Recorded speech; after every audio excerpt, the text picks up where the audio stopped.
So very good evening to all of you. I can see a few of you. Good evening to all of you. And today we are going to discuss about instruments of trade policy.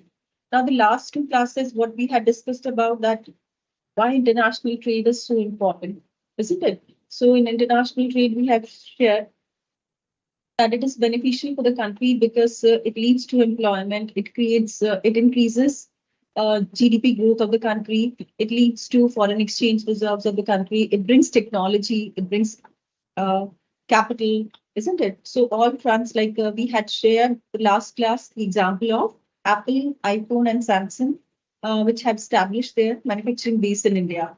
And this, the last policy which we had shared was theory which we had shared was about new trade theory, which comprises of two main components. If we can recap, yes, what are the two components? Which is about it is about increasing returns to scale and networking effect. So this was where we had left in the last class.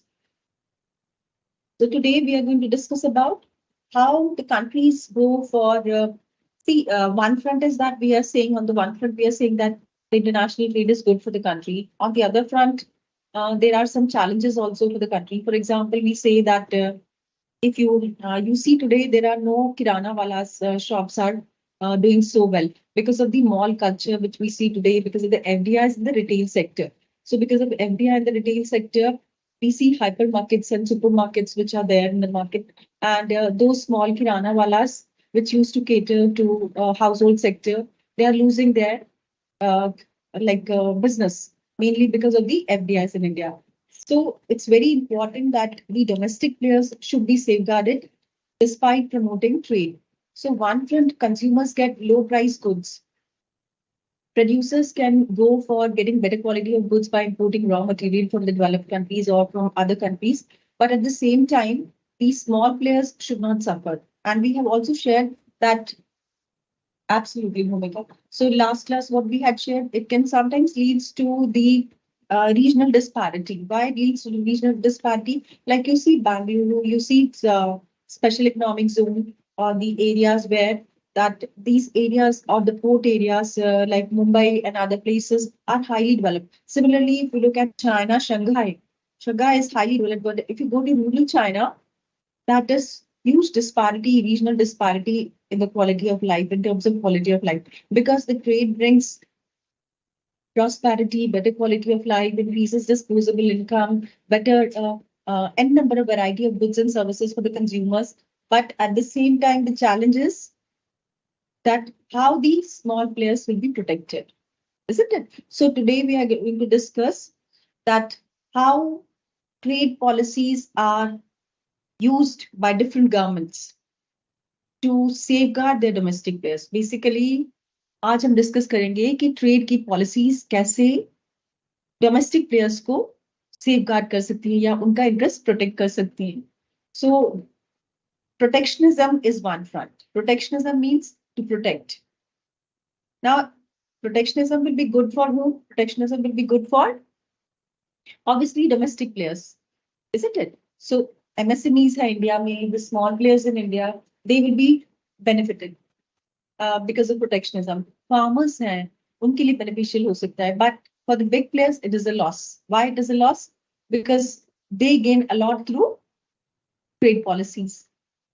You see Jaguar, you see the automobile companies gaining in India, others, isn't it? So that is why one front, trade के benefits हैं, on other front, trade के challenges हैं, especially country like India, which is a developing country. We are still progressing and we have still youth set up MSMEs. MSMEs, अगर आप MSMEs जानते हैं, what are MSMEs? MSMEs are micro, small and medium enterprises. What are their challenges? They do not have enough capital. They do not have best of the technology. उनके पास skilled labor force नहीं है. They do not have inventories to store. They do not have ease to get credit. So these are the challenges. Then their cost is too high, logistic cost is too high, isn't it? So that is why these MSMEs suffer. And what government is doing? Government उनको support कर रही है. MSMEs, if you look at past 2-3 years budget, you will see that government has given enough space or enough benefits to MSMEs and to farmers. and to food processing industry and small players, rural India. Why they are doing it? Because international trade promotes what? Rich becomes richer, big companies they grow further, skilled people को jobs मिल जाते हैं, but unskilled people they remain unskilled. Small companies they suffer. So to make a playing ground for all the other players at the same page, same level पे लाने के लिए, it is important that the domestic players, small players should be supported. So that is about the instruments of trade we are going to talk about today. Instrument of trade, some can be direct, some can be indirect. Direct can be आप tax impose कर दीजिए, so tariffs are the form of taxes. Okay, so you can go for tariffs. You can have indirect way also, that is known as non-tariff barriers. Quality standards, like US says that in India and China, you go for exploitation of human rights and other factors. So we will not buy your goods. So these kind of norms, you can say that the products are not of quality standard. We do not want to buy. These are non-tariff barriers. Non-tariff barriers can be in any form. So restrictions, these creates restrictions. These creates trade barriers. Barriers means restrictions. Okay, so that is what we are going to share today. Okay, so this is the topic, today's topic, and that's the context of the topic which we are going to share. So why trade protectionism? Trade protectionism. Why countries go for trade protectionism? Because वो domestic industries को protect करना चाहते हैं, number one. Number two, they want to go for quality standards के लिए हो सकता है, safety standards के लिए हो सकता है. So for safety standards, for quality standards, they want to go for protectionism. Protectionism, they can also go for saying that the government subsidies, we are giving government subsidies and to protect the domestic players, and that is why the foreign players cannot enter. So you see in agriculture products, defense में आप देखिए, defense government of India is doing what? Defense government is supporting, no? That is why India's defense sector is doing well. At the same time, very rightly said by Pranav, textile industries में आप देखिए, handloom workers are suffering a lot because of this one front. But at the same time, the government of India is supporting them so that and fixing norms for the big players. कि अगर आप हैं तो आपको 25%, 30% आपको MSME से लेना ही पड़ेगा. So this kind of trade protectionism, it can be implemented for this is known as protectionism. Okay, so protectionism, what is the idea of protectionism? Is about protecting domestic players to safeguard employment of the people, to ensure quality of the products, to ensure safety of the people, to create domestic job. The domestic job should not be get hampered because of that. So like you see, today we are in a technology-driven world. So what government is doing? Government is promoting digitalization. At the same pace, government is promoting Skill India. So government is promoting on one front to make people startups and others. On the other front, they are working on technology. Third front, they are giving credit support. Fourth, they are giving subsidies. So basically, for any business, what is required? You require money to run the business. You require skill set of people जो आपकी company में काम करें, and then you require good logistics to transport the good from place A to B. So government is saying that you foreign players, you come in logistics. So Larsen and Toubro, अगर आपने देखा, Larsen and Toubro is working on roads, highways, flyovers, isn't it? So they are making metros. So metro, we are working on metro and others. So there we want कि foreign players आए and invest करें, but we do not want that domestic players should suffer at the cost of international trade. So that is the protectionism approach adopted.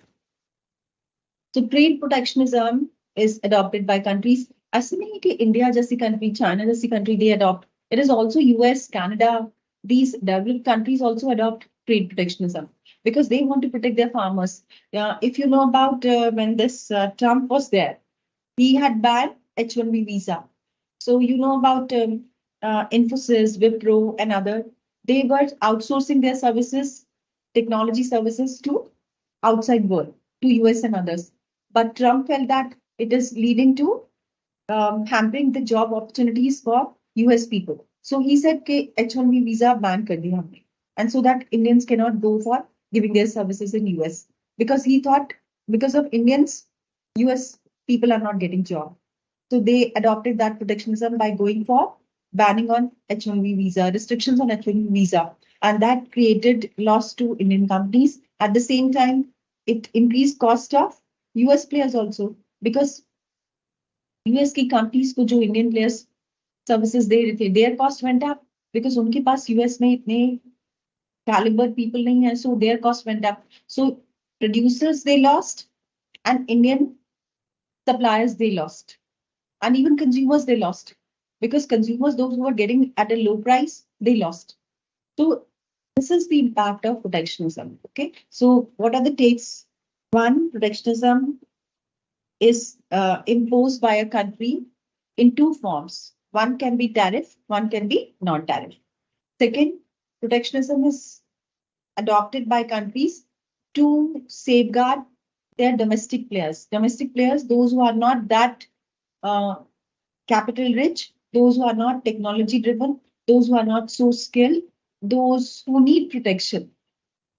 Indian context mein, you can take farmers, you can take MSMEs, those who need support. You need those small players, those who need support. Unke liye government goes for protectionism approach. So it can be in the terms of tariffs, it can be in terms of subsidies, export subsidies. You go for making this, अगर आप ये product बनाएंगे हम आपको subsidy देंगे. So giving subsidies to those players, their cost goes down और उनका export price international market में competitive हो जाएगा, isn't it? So the price goes down and export competitive they become, and export proceeds बढ़ जाएगा. So subsidies helps domestic players, export subsidies help domestic players to reduce the cost of production and go for selling in the market. Quotas is government fixed amount, how much you can buy, how much you can import from the. So it can be in terms of quantity, it can be in terms of value.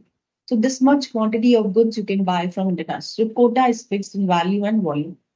Currency manipulation, जैसे China ने किया, that can also be a way of protectionism. How China took care about protecting its country from foreign players, or restricting their country people to go for import. Because अगर आपको पता है, China is an export-driven country all throughout, and they were always in export surplus, isn't it?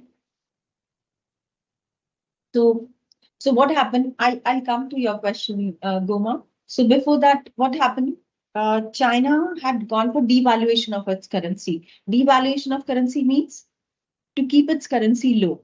So yuan को उन्होंने dollar के respect में बहुत कम कर दिया. So value of yuan was like yuan depreciated a lot, and since not depreciated, I would say devaluation, because वो market forces से नहीं हुआ था. That was done directly by the government. So currency was devaluated. Now, if you're an importer from China, you have to give more yuan. So import automatically got discouraged and exports got promoted, because per dollar they were gaining more yuan. So that is why export, एक तो उन्होंने excise taxes कम कर दी, excise duties कम कर दी. दूसरा export environment create कर दिया by giving best to the infrastructure. Thirdly, they had gone for currency manipulation. So currency they had devaluated. So they gave subsidies. And fourthly, they said that any foreign player want to come to their country will only come through joint venture. किसी को भी 100% FDI route के through enter नहीं किया. So they allowed players to enter through joint ventures. So through joint ventures, you come, you bring technology, you bring capital, and train our people, make them trained. And so jobs will be created, and stake will also be there of Chinese player. This is how they adopted protectionism approach. So Goma is saying, then even big companies like Reliance, Airtel, small players like cable operators will be protected. But if government is, say, going for protectionism in telecom sector, see, telecom in India, we are talking about Goma, we are talking about international trade. I'm not talking about domestic players. So if you talk about domestic players, it is very important that government should get, funds should get released. Because if government is सब कुछ करेगी, then in that case, how government will go for health? How government will go for well-being of the people? They cannot, no? Government अगर telecom कर रही है, BSNL was running in losses. So what they did? They said private players, you come. तभी तो उन्होंने 5G, 4G का spectrum किया. And in this case, foreign players also had invested. So this is how trade. So telecom, Reliance, Vodafone है market में, isn't it? example given in trade protectionism in this slide. So I'm sharing that. So Sayed, basically what it is saying that foreign goods, if US manufacturer produces suppose goods domestically that are more expensive. So if in India, production of a particular good is expensive, then in that case, the domestic players will go for what? They'll go for importing it from China. So they import, उसके बाद वो import में वो raw material उन्होंने include कर दिया, and then they go for producing the final good. Then in that case, obviously, उनके लिए price कम होगी. But government, if it government goes for importing, goes for fixing tariffs, what is going to happen? That importer which has gone for importing has to pay tariff. Tariff किसके पास जाएगा? Government के पास जाएगा. So government gets tariff through this. So if a US, so example says, what about example says, if a US manufacturer produced goods domestically that were more expensive. So अगर India में good produce किया, जिसकी cost without any import produce किया, उसकी cost higher है, उसकी price भी higher होगी, isn't it? So the government expensive than the foreign, the government might in add tariffs or import taxes. Government may go for fixing tariffs or taxes. उसकी वजह से क्या होगा कि the price of the foreign goods will further increase and foreign goods की price बढ़ जाएगी market में. That means the domestic player will be able to either buy less या domestic consumers को उसके लिए high price देना पड़ेगा. Okay, so yeah, this is clear. So basically, the effect would be to make US made goods more. अब एक है आपके पास Vodafone and other is your Airtel. Yes. So Vodafone is from the international market. Vodafone की services once upon a time better थी. So people used to were switching over to this. Airtel had its own market share, but Vodafone के पास भी huge market share हो गया because they were giving best of the services. Then what happened in the market? So prices, services, and the prices have been competitive. Similarly, we had shared Godrej and Samsung. आप Godrej का fridge लीजिए and Samsung fridge. So what do you see the difference today? Now Godrej को अपना price match करना पड़ेगा Samsung के price से, because trade has opened the gate to Samsung also in India. So to compete in India, they have to match up the price. So matching up price requires what? You have to work on cost. Yes. That is trade protectionism. So domestic players को safeguard करने के लिए sometimes consumers have to pay high price. That is what it is all about.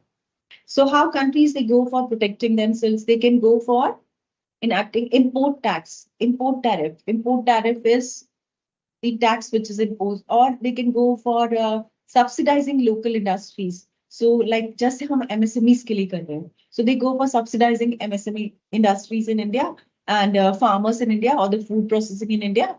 So if these get subsidized, that means domestic players get benefited. And obviously cost कम हो जाएगी. Cost कम हो जाएगी. That means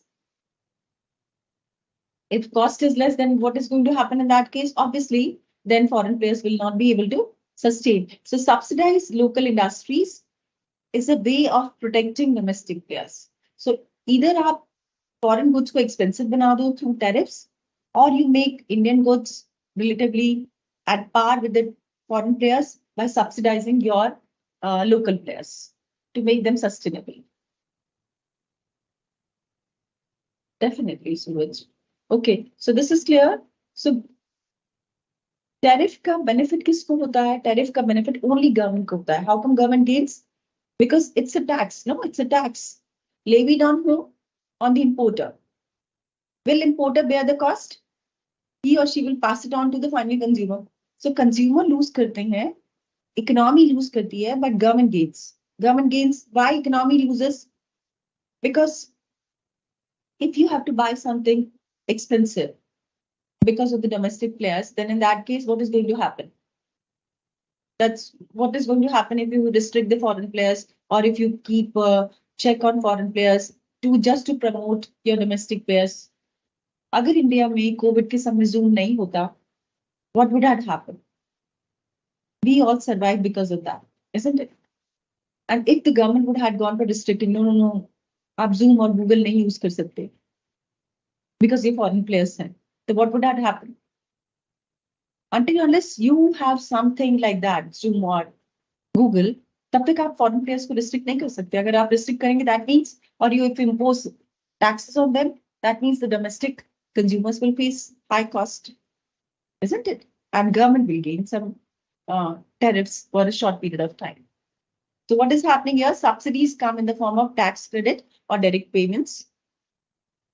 And some of the commonly used subsidies are granted to farmers. So they give it to farmers, which allow farmers to lower the price. Just say it's a common term for tax on both. Absolutely, absolutely, Darshan. Tariff both basically tax को हम tariff कहते हैं. Tax can be in any form. It can be import tariff, it can be export tariff. So tariff and tariff की भी बहुत सारे variations हो सकते हैं, which we will be sharing. So tax can be in different forms. So subsidies come in the form of tax credit. Subsidies में क्या हो रहा है? आपको benefit मिल रहा है to the domestic player. Isn't it? Government is giving benefit to the domestic player. Normally किसको देती है? Farmers को, MSMEs को, those who are not so competent. And I've shared not only in India, but US में भी देते हैं वो subsidies. Where do they give subsidies? हम India में we give for wheat, apple, other products which we give subsidies in India. वहाँ पे they give on technology, on research and development, other activities. They do not give directly on the product. They give subsidies on R&D. हम देते हैं subsidies on products. Onion में दे दिया, wheat में दे दिया, sugar cane में दे दिया, apples में दे दिया. So this is how we give subsidies in India. And this is how we support our farmers. So farms के लिए we provide subsidies. Even developed countries, they provide subsidies. And other consumer goods के लिए they go for tariffs. जैसे आप expensive products buy करते हैं, so उसमें GST आप देखिए higher and higher for the luxurious goods. Why? Because they may be international goods which you are buying today, so the tax goes up, and this is how it becomes more expensive. That will share what kind of a tax is there, which is imposed on the manufacturer also, and when you buy, then you also have to pay certain quantum of that. Okay, so subsidies can be problematic. How subsidies can be problematic? So subsidies basically can be problematic in terms of government को farmers को देना पड़ रहा है, isn't it? So one, government money is going for subsidies. Number two, if farmers are getting it, they will never innovate. जब उनको already subsidies मिल रही हैं, why should they innovate? Why should they work? Number three, you are not getting best of the technology and best of the product in the country because you are restricting. So consumers are going to suffer, industry is going to suffer, and long term it can be very bad for the economy. So farmers, the act also enable farmers the chance to let their fields rest because they said that subsidies हम देंगे जब तक की prices बढ़ नहीं जाती है आप stop कर दो production. US में उन्होंने किया. And that is how they sustain because food prices they wanted to shoot up. And इसकी वजह से end of the day who suffered? Consumers they suffered. So after all, economy suffers because consumers suffer means their disposable income goes down, isn't it?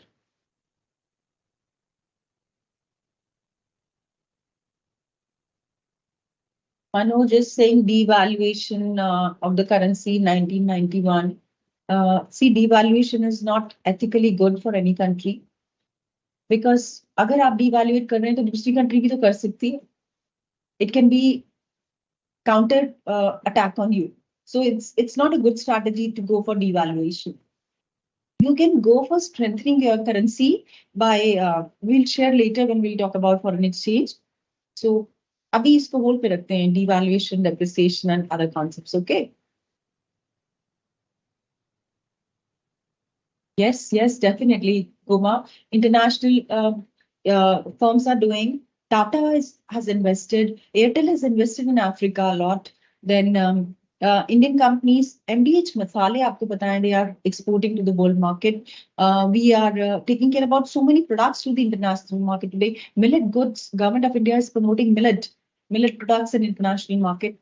Other cotton clothes, we are selling in the international market, handicrafts items. So there are many products which we are selling in the international market and doing very well. So it is both ways. It's not like that We have gone during COVID. We have exported this PPT kit and other things which we had exported, mask and vaccine also we had given because we were excelling in that. So it is both ways. It's not like that India is opting for protectionism and not going for. So it is both ways. We have started with protectionism, but you will see what are the constraints of this. We had already shared what international trade benefits are. Okay, so quotas and currency manipulation, I've already told you. What is quota? Quota on imported goods. Government of India can fix a limit, or any country for that matter, fix the limit that you can buy. Suppose you are buying cars, expensive cars, you are importing expensive cars, आप केवल 1,000 units of car import कर सकते हैं. So quota fix कर दिया. So if you fix a quota in that case, whatever may be the price, quota is fixed. Once the quota is fixed, obviously domestic players will get the chance, because if overall demand in the market is, let's say, of 1,000 units and government fixes quota of 800 units of import. So 200 units the domestic player cater करेंगे. So that means this is how government can go for restricting through quotas or adopt protection approach. Okay, currency manipulations आपके साथ मैंने share किया. Currency manipulation may lead to currency war also, because China adopted this and it led to currency war. Absolutely, we are becoming very competitive in even technology. We are becoming very competitive now. Digitalization, you see, हमारा Bhim app has been accepted very well, and the way we have fought against COVID. So in health sector also, we are doing quite well, and others want to adopt our model. So this is how that is plus. But आज हम बात कर रहे हैं restrictions की. How countries go for restricting. So, and how countries go for restricting imports and how countries go for promoting exports. So that is what we are talking today about instruments of trade policy. अभी तक हम बात कर रहे हैं restrictions की.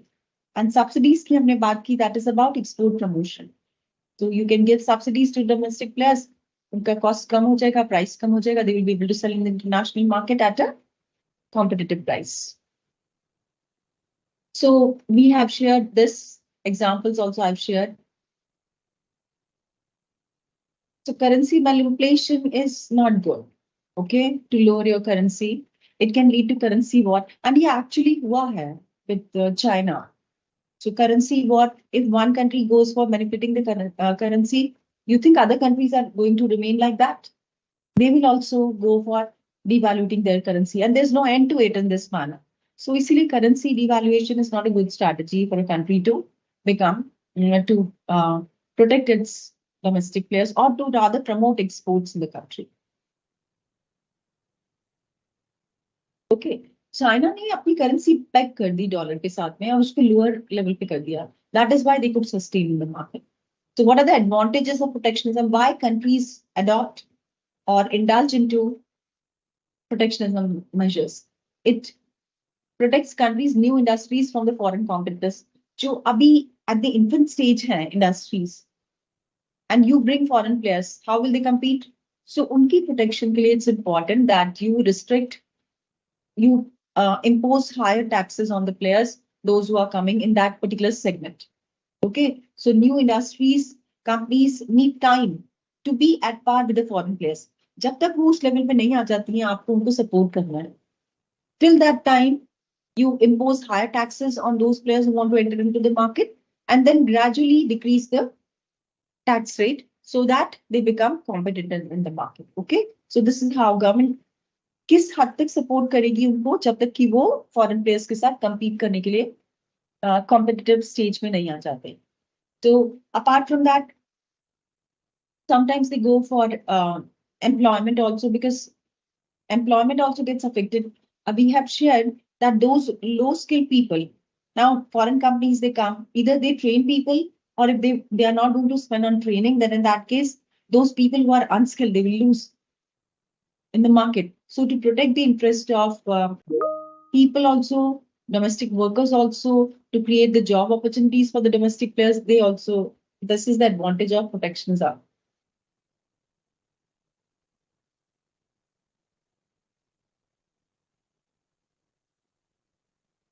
Devaluation, Sharon, we are talking about devaluation, not revaluation. Devaluation, okay? We'll share about currency when we'll talk about Forex. Otherwise, how will we finish this? Okay, I'll share when we will talk about foreign exchange, currency, appreciation and depreciation, manipulation, devaluation, everything we'll share. And Sharon, I'm saying devaluation, not revaluation, okay? So what we are talking about, without competition, see, if you go for protectionism, what is going to happen? Companies will not innovate. They are not going to innovate. That means domestic production जो है, उसका quality deteriorate हो जाएगा, and the products will also become expensive. So in that case, what is going to happen? Government of India will help those players to excel और उनका production बढ़ेगा. So that is how they work. Otherwise, job outsourcing, why the job outsourcing happens? It happens because only because of the companies like we have shared, countries they go for it. KPOs, BPOs अगर आप जानते हैं, जैसे Deloitte है, your Wipro है, TCS है. What do they do basically? They hire people, those who are good in technology, और उनकी services वो export करते हैं international market. And India gets money through that. And India gets money through that, which helps Indian players to sustain more. So, एक front पे तो आप gain करते हो, but दूसरी तरफ से you are stopping innovation. Innovation you are stopping. You are stopping the high-tech industries to flourish in the country. So these are some plus and minus of protectionism.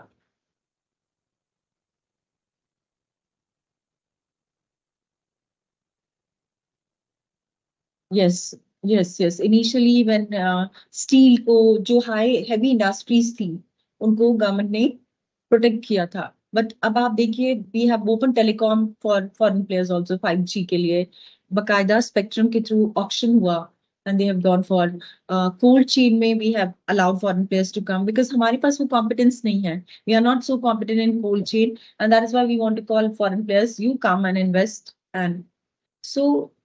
That's the factor.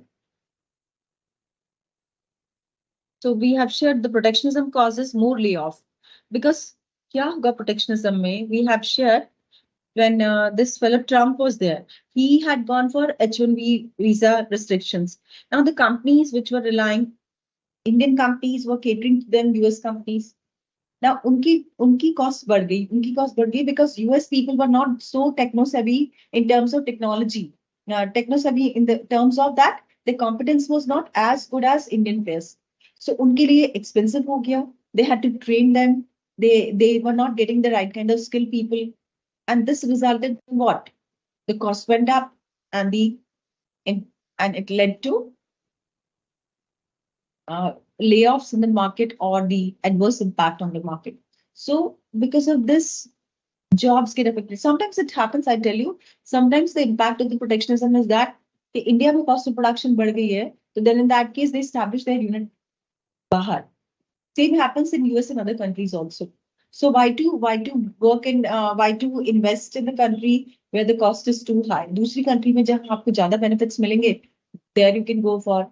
So Airtel invested a lot in Africa when this Geo brought disruption in the market. So they invested in Africa because Africa was untapped.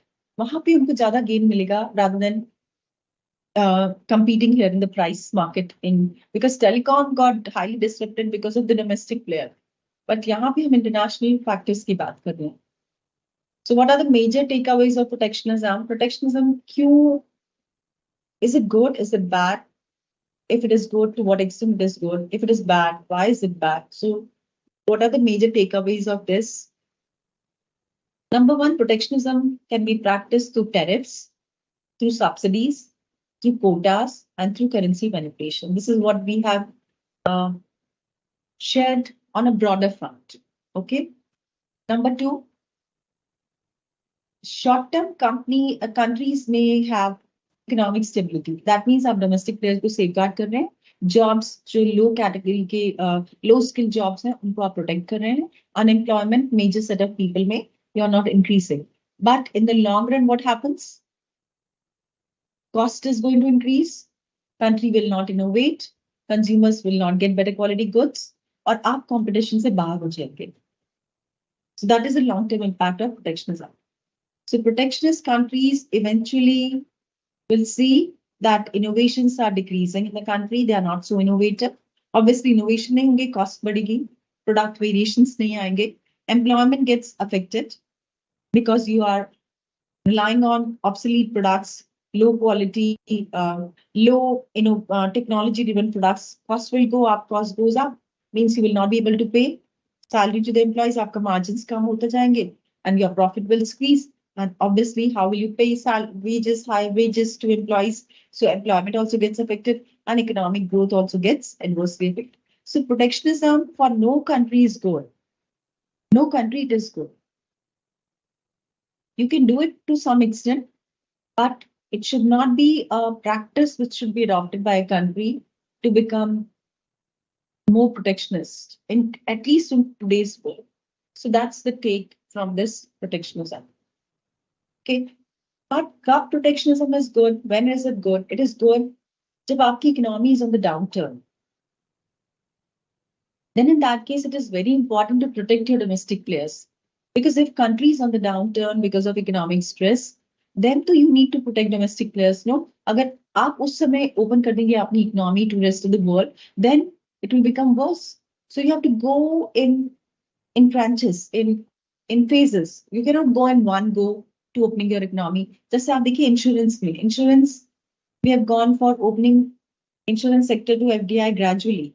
We started with 26%, then we've gone 49, now 51, and for brokerage firms it is almost 100%. उसी तरह से आप retail में देखिए 100% FDI we have allowed it, single brand retail, but in multi-brand we still do not have 100%.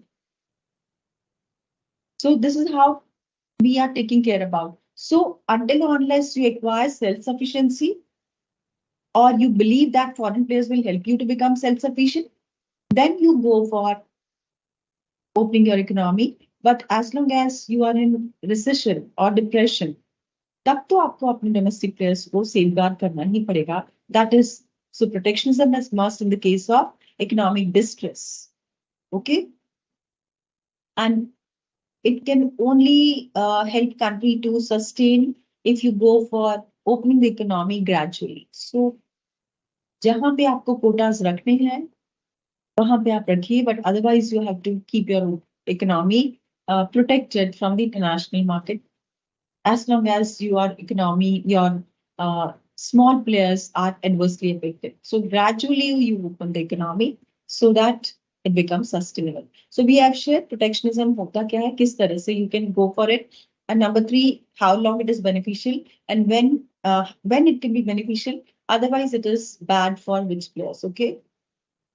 So what WTO says, World Trade Organization says, liberalize, go for liberalization, open your economy to the world. Why open your economy to the world? Because once you open, it will help to lower down the cost. Lower down the cost, it will help to make up more profitable. Companies will become more profitable. Companies will become profitable. So eliminate tariffs. Tariffs को कम कीजिए, barriers को release कीजिए, so that your economy become open to the other countries. That is why countries are entering into free trade agreements में जा रही हैं. So we have a free trade agreement India is having with UAE, India is having with Canada, India is having with Singapore. So many countries we have entered into free trade agreement because we do not want to restrict ourselves in terms of trade. So that is trade. Today is a world of trade liberalization, moving towards more globalization and coming out with from the protectionism approach, especially good for developing countries. Why is it important? Because if not, then consumers will suffer because price बढ़ेगा, consumers will suffer. Okay, so foreign products, the effects can be if manufacturers rely on important components, then you have to go for them. Otherwise, consumers will suffer. So you understand why consumers suffer? Because producer will not bear the cost. They'll pass it on to the consumers. Okay. So tariff advanced countries, maybe they impose tariffs for which sectors, infant industries, which are still to grow. Same applies for developing countries. हमारे यहाँ भी वही concept होगा. So it is applicable for both, whether it is developing country or it is a developed countries. Okay. Sometimes it happens that tariffs are also politically driven. If you share a very good relationship with a political country, उस case में आप tariff impose नहीं कर सकते. Because you know, if you go for imposing tariff, they will also impose tariff on you. So political relations also sometimes define about किस country में आपको किस country के goods पे tariff impose करना है, किस पे नहीं करना. So you see, we are very selective about Pakistan, but we are quite liberal about US because we share that kind of relationship with US. So basically, हम mixed approach adopt करते हैं. What kind of a mixed approach? That if political relations हमारे strong है उस country के साथ, we go for giving them benefits, tariff benefits उनको देते हैं. But if a country is having constraint in terms of relationship, then we go for imposing tariffs. उस country पे हम tariff impose कर देंगे ताकि we can restrict that country to enter in the country, our country. So this is how tariffs are imposed in developing countries on underdeveloped countries for which products? Infant industries. Infant industries कौन सी होती हैं जो still are at the stage to grow. Okay. We have shared comparative cost and relative cost.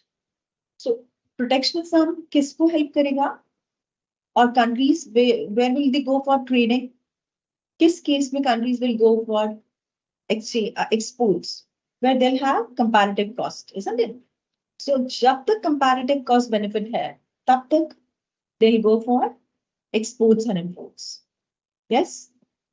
So countries they go for producing goods till the time they have comparative cost advantage. Comparative cost advantage जब तक उनको होगा, they'll go for producing. And अगर उस case में government ने tariff impose कर दिया, then it is a loss. So for example, South Korea may go for putting tariff on imported beef from United States.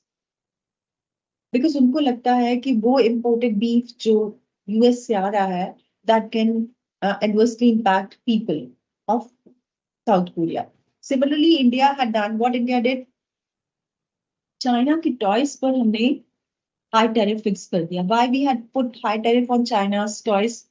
The country was importing because it was found that जो बच्चे वो Chinese toys use करते हैं, they may get adversely affected. उनकी health पे कुछ impact पड़ सकता है, negative impact पड़ सकता है. इसीलिए we had banned, government of India had gone for putting high tariffs or banned Chinese goods. Okay. So negative and positive approach is about one way to restrict and one way is to help. So negative and positive approach difference is this only.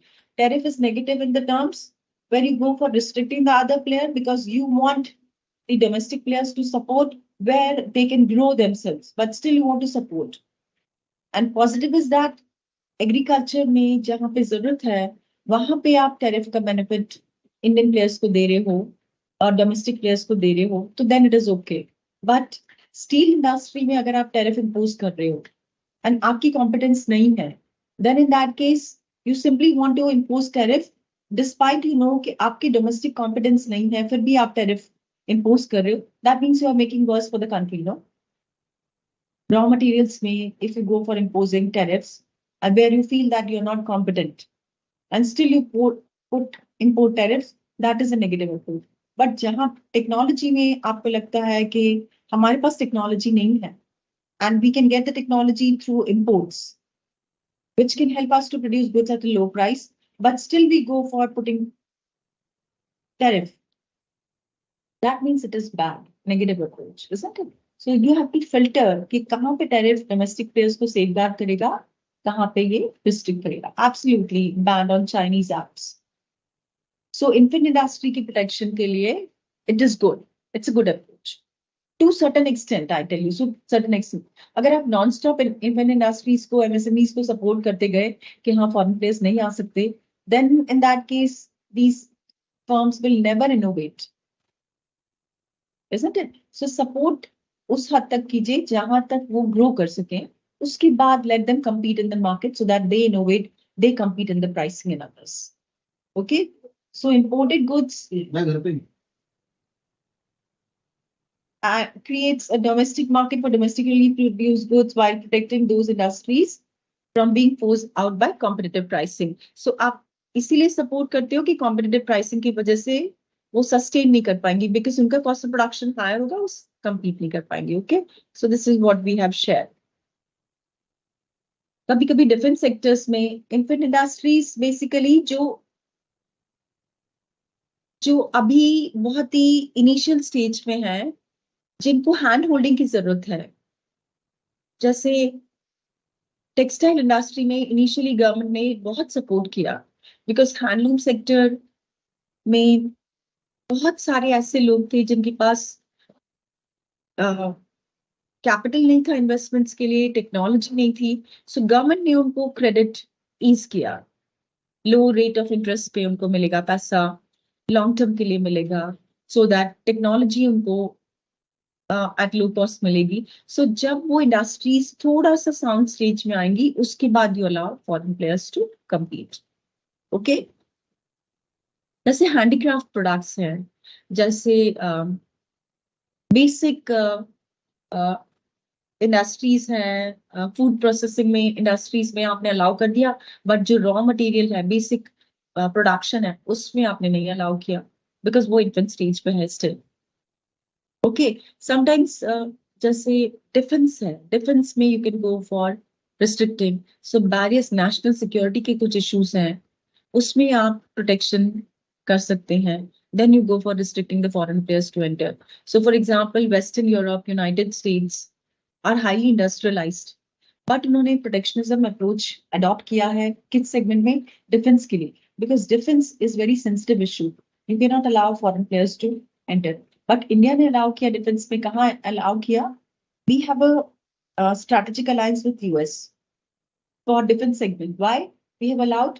Because we want Indian defense people to be highly skilled to fight against such kind of contingency. So उसके लिए उनको skill, उनको training की जरूरत है. There we have allowed, we have gone for US strategic alliance. But otherwise defense equipments है, उसमें government of India ने many restrictions कर दिए हैं, total ban कर दिया है. You cannot import from the international market 101 commodities के लिए. So in that case you are bound to go for manufacturing in your own country. So अगर आप इंडिया में बनाएंगे तो obviously that is how government has gone for restricting. So barriers can be at any stage for any player. Especially it happens for national security. It is important, no? So you cannot go for giving it to the foreign players. Sometimes there is, you go for restricting because you find कि दूसरी country आपके product को rightly use नहीं कर रहा है या उसका misuse कर रहा है. Then you go for retaliation. Retaliation means आपने किया तो we will also do it. So for example quoted here is that France is known for champagne, no? So US ने क्या किया? They allowed their, I'm sorry, domestic players, wine producers in US कि आप अपनी wine को नाम दे दो champagne. Now France has the right to go for champagne because वो उनका home product है. And that is why France retaliated. उन्होंने क्या retaliate किया? They said that we will not go for US buying US goods. Why? Because you are going for misusing our logo or the name. So then US had to go for giving guidelines or issuing guidelines to its domestic players कि आप champagne use नहीं कर सकते name of your wine. You have to use something else because champagne कहाँ का है US France का है. So government has to go for because France had retaliated. So sometimes it happens that other country gets upset because आप misuse कर रहे हैं उनके products को, उनकी services को, and then they retaliate against it. So they put barriers. So then they put restrictions on your products. So now we are going to share the common type of tariffs. Different type of tariffs are imposed. So tariff is a broader term. Tariff is a tax. Tax can be in different form imposed on different country. It can be a specific tariff. It can be ad valorem tariff. It can be licensing के through आप restrict कर सकते हो. Import quotas के through you can restrict that this much. Voluntary export restraints हो सकते हैं. We'll share this. Local content requirements. So these are different ways you can restrict through tariffs and barriers other countries to capture or to have major share of the country. Okay. So what is the basic difference between specific tariff and ad valorem tariff? Specific tariff क्या होता है? It is a fee-based, fixed fee-based tariff imposed on the goods. For example, अगर suppose अगर US import कर रहा है India के shoes, leather shoes, so US will fix specific tariff $15. Her pair of shoes के ऊपर $15 टैरिफ इंपोर्टर को देना पड़ेगा. Okay and but they say and this tariff में वेरी नो. सो शूज पे उन्होंने टैरिफ फिक्स किया $15 per pair of shoes and computer पे they have fix the tariff of $300. So you buy more shoes, you import more shoes, and you pay more tariff. That is a specific tariff. So specific tariff can be fixed on value. The characteristic of the product. Okay, what is the characteristic of the product? It can be on the how many units of good you buy, the length of the product, or the specific feature of the product. On that you can put specific tariff. That is specific tariff. Ad valorem tariff is the term has been ये term जो आई है ये Latin term से आई है.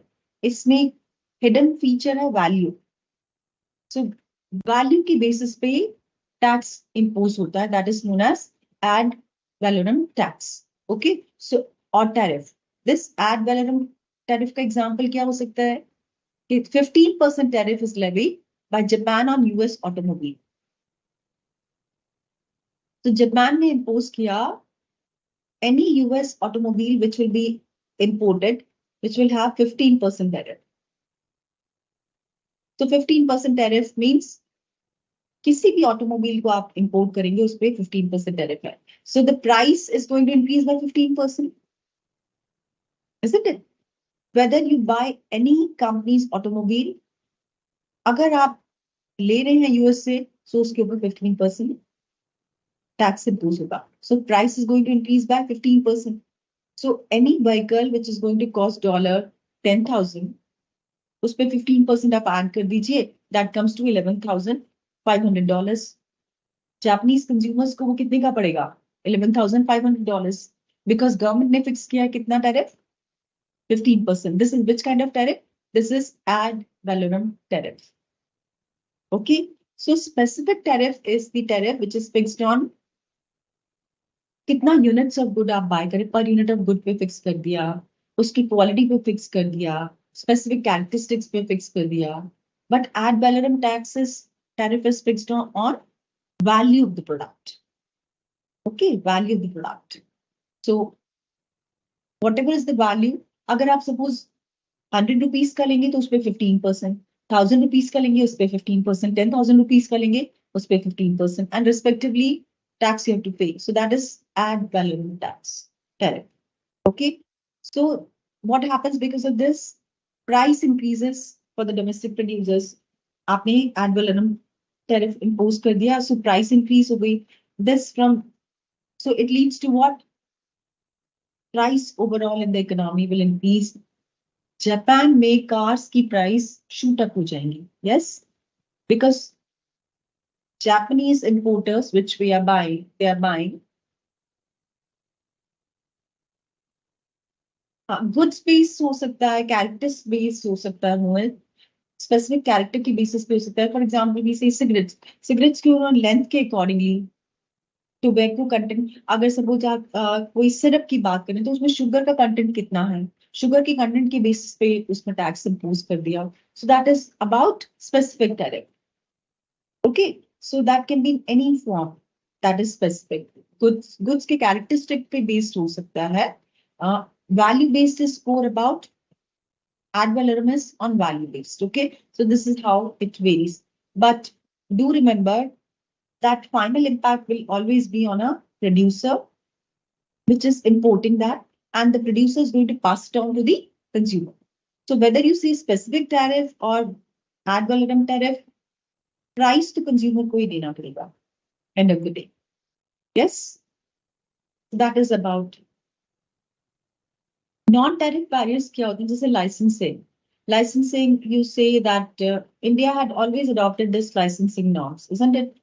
To enter in India, you have to get license. Now, license के लिए n number of norms होते हैं. If you fulfill those norms, then only you can enter in the country. So license is one way of restricting. So for example, to restrict imported cheese, fix कर दिया कि इस particular category की चीज ही आप import कर सकते हैं, अदरवाइज आप इंपोर्ट नहीं कर सकते. This specific tariff is flexible. Yes, it can vary. It can vary from product to product. It can vary to category to category. It can be flexible also depending upon the kind of relationship you share with the country, the circumstances and others. So it is flexible over the period of time. It may change. It may vary, but hoga characteristic based. It will be characteristic based. Okay. So licensing Raj, you know about telecom में जैसे licensing है, whole spectrum में licensing है. So it can be licensing for anything. You can fix the licensing norms. You go for bidding, and government can fix restrictions कि इस category के लिए आपको लाइसेंस लेना होगा तभी आप एंटर कर सकते. एंड लाइसेंस की अथॉरिटी किसके पास है? गवर्नमेंट ऑफ इंडिया के पास और respective countries, and they decide about that how much we should allow the foreign player to enter. So licensing can be one way. आप restrict कर सकते हैं foreign country को enter करने के लिए. जैसे आप you see, I have told you people 100% FDI and retail we have allowed, but multi-brand में नहीं allow किया है. So Decathlon which is in 100% retail unique brand के लिए है, सिंगल ब्रांड के लिए, अब उनको अगर मल्टी ब्रांड में एंटर करना है, दे कैन नॉट एंटर. उसके लिए उनको लाइसेंसिंग और ये अप्रूवल रूट के थ्रू एंटर करना पड़ेगा. So licensing can be one factor which restricts the players to enter. Quota is other non-tariff barrier. So for example, country says कि citrus fruit का आप इतना quantity आप import कर सकते हैं, जो quota fix कर दिया. So if you fix the quota, obviously then in that case domestic players will go for catering, because after all demand तो है market में, और उसकी वजह से क्या होगा? Prices will shoot up. And domestic player will also get opportunity. But which domestic players will get opportunity? Those who can sustain at that price. Then voluntary export restraints. Voluntary export restraints is, for example, countries can tell other country कि आप अपनी country में इस product के लिए price higher fix कर दो for export, so that people should not go for exporting. Export tariff fix कर दो. For example, Brazil could place a voluntary export restraints of sugar to Canada. Canada को बोल दिया उन्होंने कि आप अपने प्रोडक्ट पे Canada you go for fixing, you restrict sugar export to Brazil. Okay, so Canada could then similarly Canada will do for the Brazil products. अगर Brazil कहता है कनाडा को कि आप अपने स्पेसिफिक प्रोडक्ट्स के लिए उसको डिफिकल्ट बना दो एक्सपोर्टर्स को कि वो ब्राजील में वो प्रोडक्ट को एक्सपोर्ट कर सके. So Canada is telling Brazil that, or Brazil is telling Canada that Canada, you go for making this product expensive for your exporters to export in the country. कैसे बनाएंगे इसको? Exports hinder करेंगे? They'll impose taxes, no? Higher export tariff fix कर दिया. अगर higher export tariff fix कर दिया या overall उनके ऊपर tax impose कर दिया, so the cost goes up in Canada. If the cost goes up in Canada, for Canadian exporters to Brazil, they will not export. So Brazil ने कहा Canada को कि आप इस पर्टिकुलर गुड को अपनी कंट्री में रिस्ट्रिक्ट करो in terms of exports by making it okay. सो अगर उन्होंने कहा तो सिमिलरली कनाडा भी कहेगा कि आप अगर ऐसे कर रहे हो तो then we will also go for this. So voluntary export restraints are two ways. If one country goes for it, the other country will go for the other category of products. And it depends on mutual benefit. अगर एक country चाहता है कि हमारी country के sugar का production बढ़े, so they can give guidelines to the other country, you restrict your players to enter. अगर कनाडा चाहता है कि कोल का प्रोडक्शन उनकी कंट्री में बढ़े, तो they can restrict the other player. So Canada could then place a voluntary export restraints on exportation of coal to Brazil. So Canada, अगर ब्राजील ने कहा शुगर आप कनाडा से आप डिस्करेज करो, so Canada will ensure कि कोल का export ना हो ब्राजील में, बिकॉज ब्राजील इंपोर्ट कर रहा है कोल, तो वहां पे वो उसको एक्सपेंसिव बना देंगे. So it is both ways. Why countries practice this? Countries they practice this because उनको अपने domestic player को safeguard करना है. And to safeguard their domestic players, they go for putting voluntary export restraints. Voluntary क्यों? Because the other country which is exporting is voluntarily restricting its export to the other country. Actually, this is not so simple. It's not so simple. Which country will want कि मेरे export ना हो? Isn't it? You do not want कि आपकी country का export ना हो और आपकी country का export नहीं होगा, तो obviously आपके पास forex नहीं आएगा and your exporters will not be able to perform. So it is mutually decided for the benefit of both the countries. So it is created by exporting country rather than the importing one. So exporting country अपनी ही country में इसको implement करता है because the importing country is telling the exporting country कि आप इसको implement करो. I hope it is clear to all of you. This is voluntary export restraints.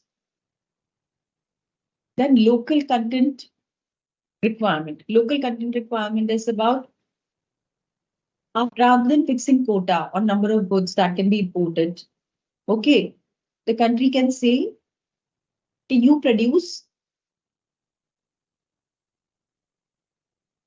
Okay, Sharan. So for this, I'll share again. Voluntary export restraints basically means that country A is Canada, country B is Brazil.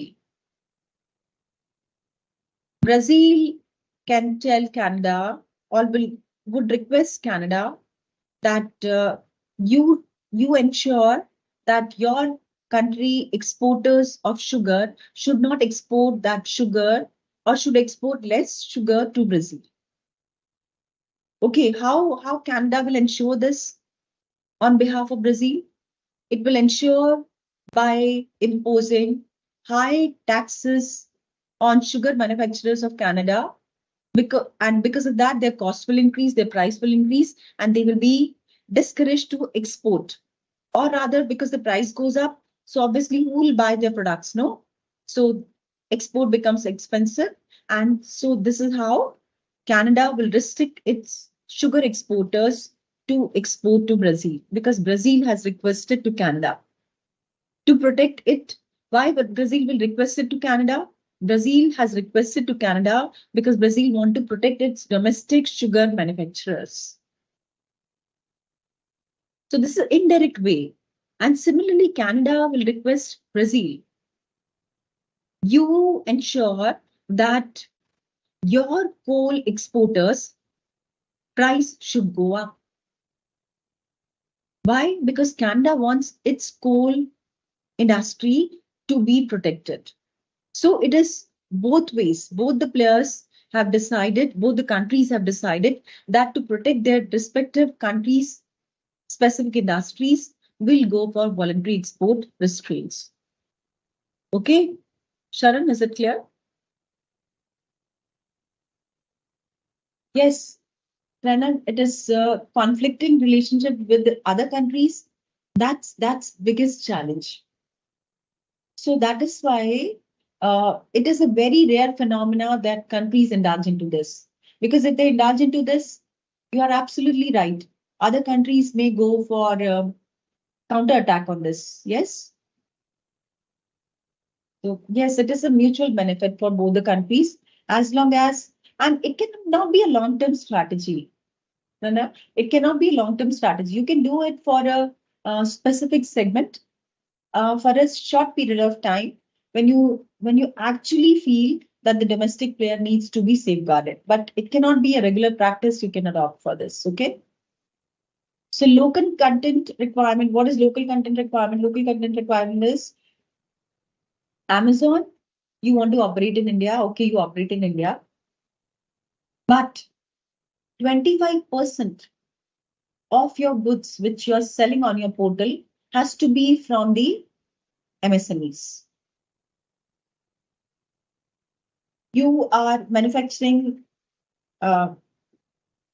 mobile in India, Samsung mobile in India, you're manufacturing, then in that case, you have to have 15% local plus local raw material has to be taken. You have to take 15% raw material from the domestic players.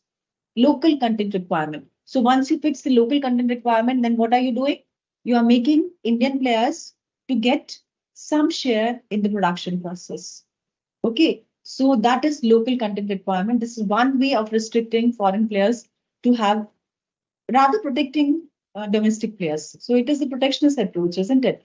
So instead of placing quota that you can go for this much import, you tell that the restriction can be on percentage of the good itself or the percentage of value of the good. So it can be on quantity, it can be on the value.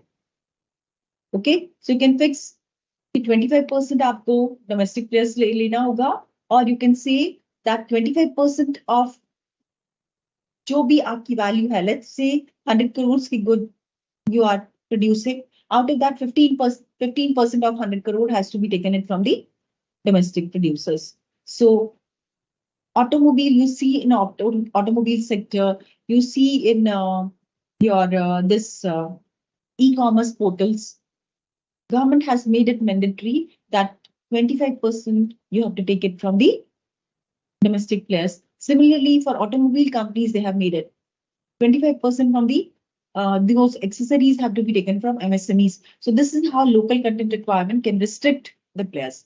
So local content में आपने domestic players को space दे दिया, at the same time foreign players you have allowed to enter. So that is the local content protectionism approach. How trade barriers make impact? So trade barrier का impact क्या होता है? Trade barrier impact can be beneficial.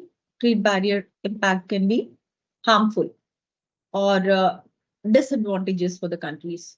So what is the negative of this? It discourages competition. You get into that comfort zone. You will never innovate. You will never innovate means you will never go for competition or you will go for better quality. Okay. And if you go for trade barriers, then you go for escalating the price. Obviously, price आपकी country में बढ़ जाएगा and it will lead to higher price level because of that, which will be leading, which may not lead to inflation as such, but a specific category of product का prices up चला जाएगा. Okay. And individual business units will lose, consumers will lose. So दोनों का loss है इसमें, producers का भी और consumers का भी. Okay. Long-term, what is the long-term impact of trade barriers? Long-term impact, economy gets affected. Otherwise, government has to promote. So long-term में क्या होगा? Prices shoot up होंगी.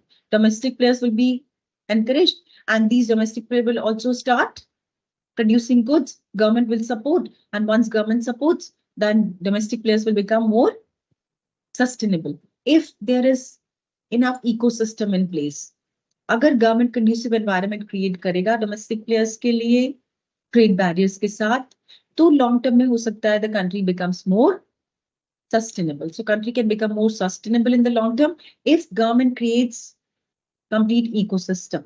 Then only it can happen. Otherwise, it's a loss. So now if you look at this, what is the impact of imports? What do you see here? You see this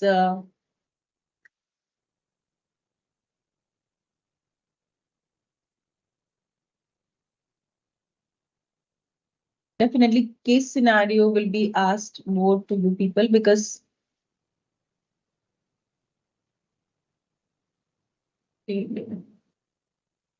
yes. So this is the demand. You can see here, this is the demand in the country. Let's say this is the demand in India. Okay. And this is the supply.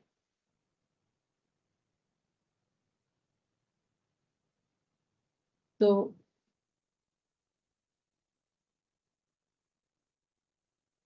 okay, so this is the supply, DS is the supply, and this is the demand in the country. And this WS, what you see, this WS,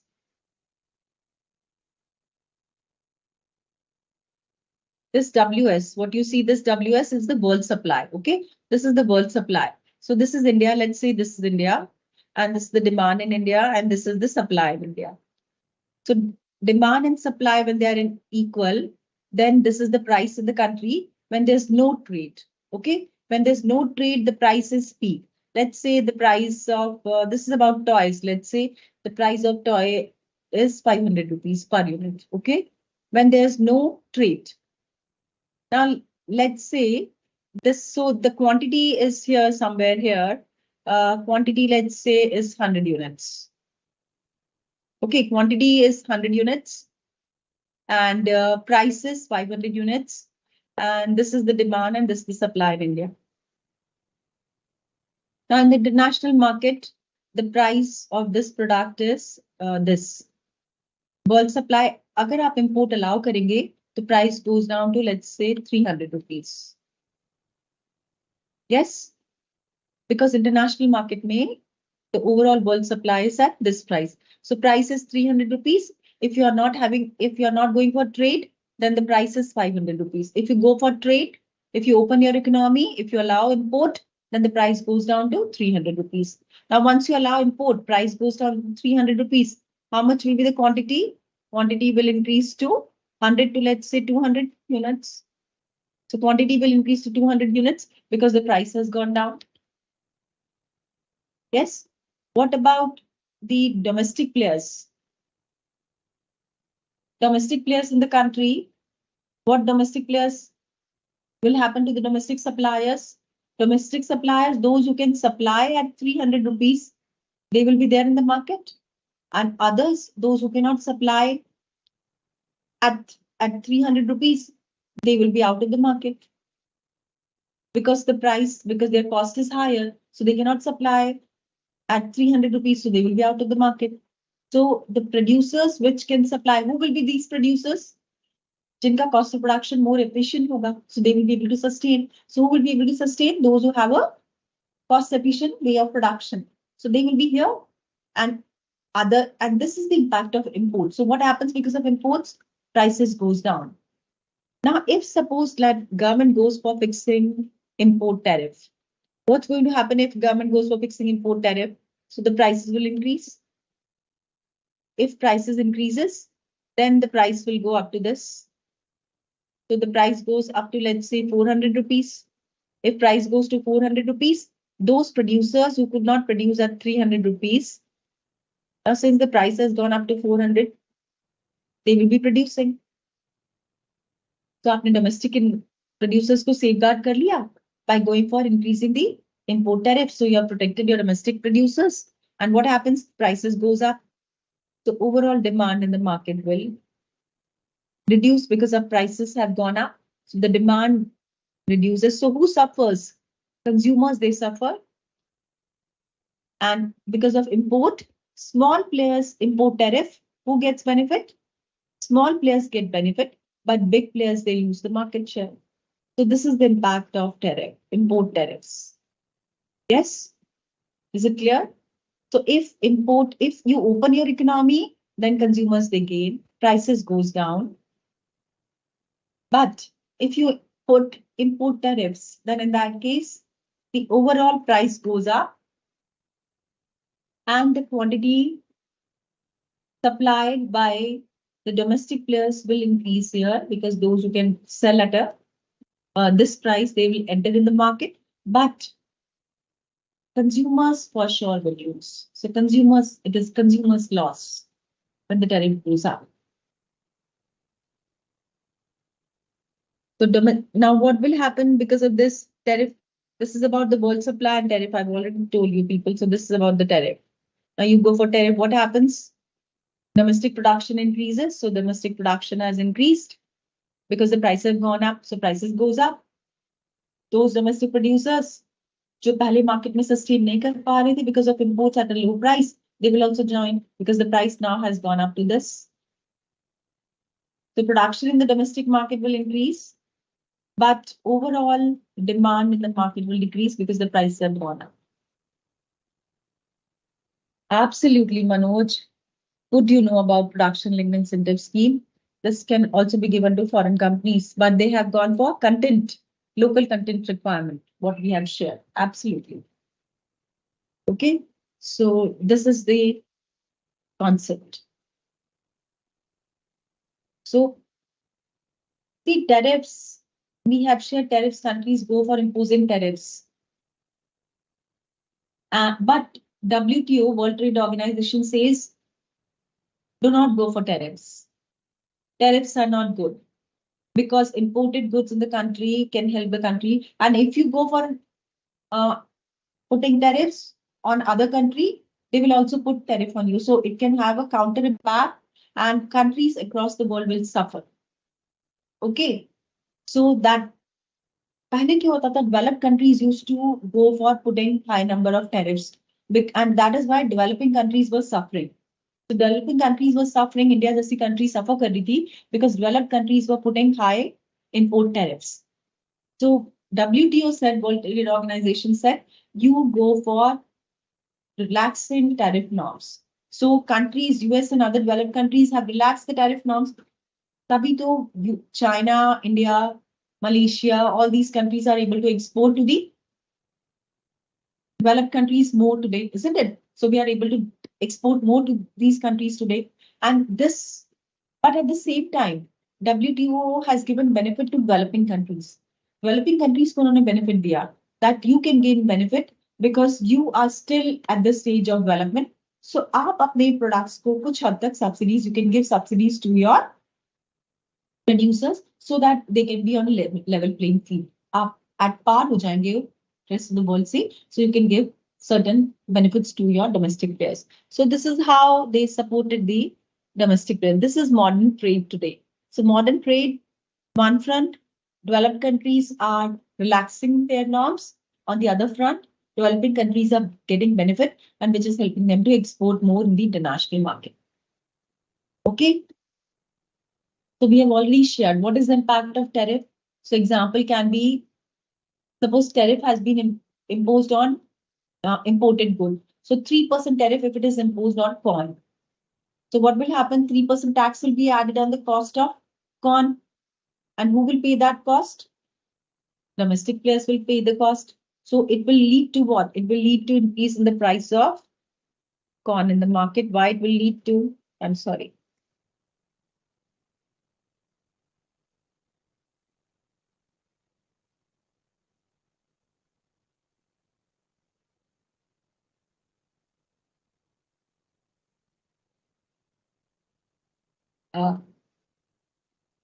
Where is it?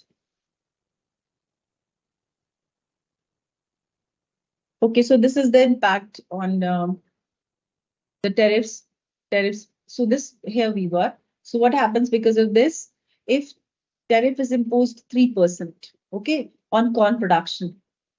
So if 3% tariff is imposed means 3% tax is imposed. So if it is 100 rupees at the rate of 3%, So the price goes up by 103.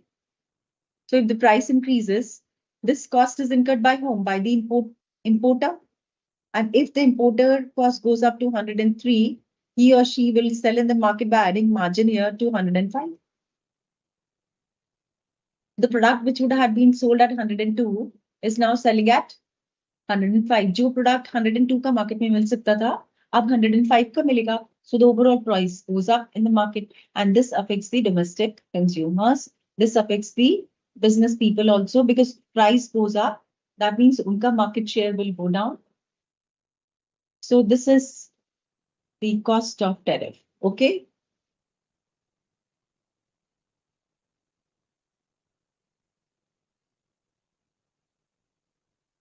So tariffs can cause inflation also, but not exactly, because it is done for a specific product. इस हद तक नहीं होता कि it can impact overall. So it can only impact for a specific product category. Now we are talking about anti-dumping. What is dumping and what is anti-dumping?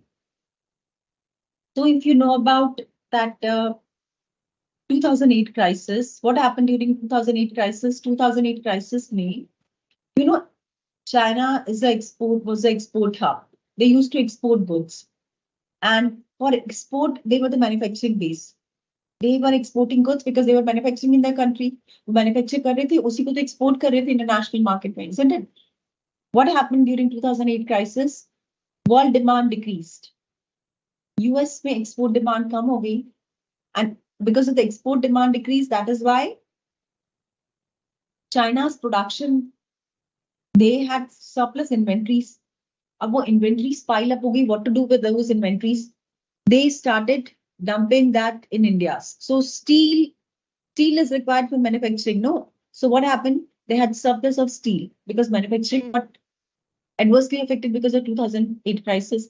So they started selling steel in India at a very low price, less than the price in their home country. Let's say, just an example, let's say China में steel का price, just an example, was 500 rupees per unit. Okay. But they sold in India at rupees 300. Unka average cost of production was, their average cost of production was 500 in China. But they sold in India at 300 rupees because it was lying idle. Unki country mein it was of no use. So they wanted to sell it off. So they sold in India at 300 rupees. And because of that, what happened? That prices of steel in India got adversely affected, and the other players, they suffered. This is known as dumping. Dumping means exporting or selling the good in the international market at less than average cost in their home country. So if in home country the price is higher, and then you go for selling in the other country at less than the average cost, that leads to dumping. And this dumping leads to what? This dumping leads to adversely affecting domestic players. Domestic players get affected. And if the domestic players get affected, then they can go for anti-dumping action. They can put duties, anti-dumping duties. Okay, so anti-dumping actions, it is as per the anti-dumping agreement by WTO. This is the reaction to dumping contrast by the countries which go for imposing, going for selling goods at a low price than their average cost. So dumping, what is dumping in legal definition terms? It allows, this dumping anti-dumping agreement allow government to act against dumping where there is a genuine injury, material injury to competing domestic industries. So domestic industries, they suffer because the foreign player has gone for adversely affecting the domestic countries. That is known as dumping. In order to that, the government has to be able to show that dumping. So what government has to do? Suppose China has gone for dumping in India, steel. Indian government had to take the case to WTO and prove that it is a material loss to Indian companies.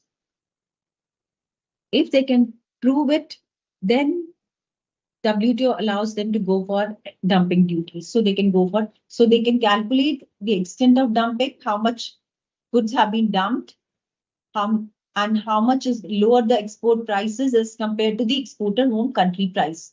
So if we say that the price is 500 rupees and they are selling at 200 rupees or 300 rupees, so you have to prove this. आपको ये prove करना पड़ेगा as a country to gain the claim that China has dumped in your country. And इसकी वजह से आपको कितना loss हुआ है? How much you have lost because of that? So your loss because of this and the difference in the price. And the price has to be shared, then you can go for claiming anti-dumping. Okay. So even subsidies, through subsidies also countries go for keeping subsidies results in keeping the price so low and adversely affecting the other country. So you can go for countervailing duties. Countervailing duties are charging extra duties on finding that the other country is practicing wrong means.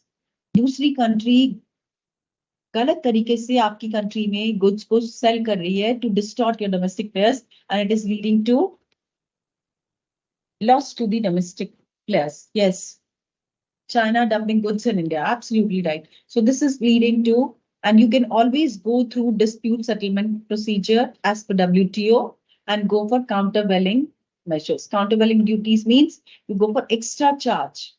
You impose them higher charges. If you go for dumping in our country, we'll impose high taxes on your import goods and will restrict you from entering. So this can be done if the domestic producers get adversely affected and which can be proved. If you cannot prove it, you cannot go for. So that's a challenge. That's a challenge to prove that the goods have been dumped. So we have already shared specific subsidies. Specific subsidy can be given for, we have shared specific tax. Similarly, specific subsidy. Specific subsidy can be given by a country to protect a specific company, a specific industry, or group of firms, or group of industries. That is about specific subsidy. So specific subsidy can be given by country to specific company also, to specific industry also, sector specific also, or to group of industries or to group of firms. This is known as specific subsidy offered to specific segment as a protectionist approach by a country to protect the country. Okay. So specific subsidies can be for the domestic or for the export subsidy. It can be for the domestic segment also. It can be for the export subsidy. That is specific subsidy. Okay. There can be prohibited subsidies also. Prohibited subsidies means where you go for saying to use only domestic goods. You can use only domestic goods. You cannot use imported goods. Okay. So you say that subsidies require recipient to meet certain export targets or to use domestic goods instead of import goods. So you have to use domestic goods to certain extent if you want to avail subsidies, otherwise no subsidies will be given to it. The subsidies will be prohibited if you will not go for taking the domestic players or the domestic goods to this extent, we will not give you subsidies. The subsidies can be given for a specific objective also. Okay, so prohibited is designed to distort. This basically affects, it's not good. It's not good because it hurts other countries' trade. You are practicing this, so the world trade gets affected, no? So it's not a good strategy to adopt for. So the countries, they go to WTO, they challenge over there, and then WTO may, I'm sorry, WTO may give guidelines to the country, you better relax this, otherwise we can go for imposing penalties or something like that, we can restrict you to go for it. So if domestic producers are hurt by imports of subsidized products, countervailing duties can be imposed. And it has to be proved through WTO Dispute Settlement Act. So if you go for proving it here, then you can go for countervailing duty because your country has got, your domestic producers have been hurt because of this prohibited subsidies or other kind of specific subsidies offered by the other country. Okay. There can be actionable subsidies also. Actionable subsidies are the subsidies which can be defined in three ways of subsidies. One country can go for subsidies can hurt a domestic country in a importing country. So you can go for imposing subsidies where you feel that the domestic country is getting affected because of the other country. You can go for because the rival exporters of the other country are making impact on you. So the third country can also make the factor with where you have to go for offering subsidies to your domestic players. Domestic subsidies in one country can hurt export trying to compete in other countries. See, there is an export zone, and in this export zone, there are three countries which are competing. So you have Malaysia, you have Thailand, you have China. Okay. Now, in this case, if you go for restricting, if you go for giving subsidies to one particular domestic industry and one particular segment with respect to Chinese goods, that means you're distorting the trade, no? You're distorting trade here. In this cases, again, you can go to dispute settlement body. The country China can go to or Thailand can go to dispute settlement that this India is practicing this kind of a discretionary measure and which is because of which we are getting affected and these two countries are getting benefited because of that. So India is supporting Malaysia and Thailand and is adversely making giving subsidies to its products because of to gain benefits to Malaysia and Thailand, but it is affecting us, China. So they can go to dispute settlement body, WTO. And okay, I'll tell you. Wait, Mohit, just give me 2 minutes. So because of this dispute settlement body of WTO can tell India or can give guidelines to India. See, you have to practice in a manner because of which China should not get impacted and you should practice the same norms for three countries. You cannot go for going for this. So if domestic producers are hurt by importers of subsidized products, countervailing duties can be imposed. So these are the ways, if any of these three subsidies happen by a home country and which creates problem, by the exporter country, then in that case, home country players get affected, maybe because of specific subsidy, maybe because of prohibited subsidies, maybe because of actionable subsidies. Then through dispute settlement body of WTO, countries can impose countervailing duties. Okay, so countervailing duties can be imposed because of dumping, because of subsidies, which can be prohibited subsidy, which can be actionable subsidies, which can be specific subsidies. So that's the countervailing duty significance. Okay, so countervailing duties कब impose होती है? जब आप दूसरी country आपको लगता है कि या तो अपनी कंट्री को स्पेसिफिक प्रोडक्ट के लिए सब्सिडीज दे रही है या they are going for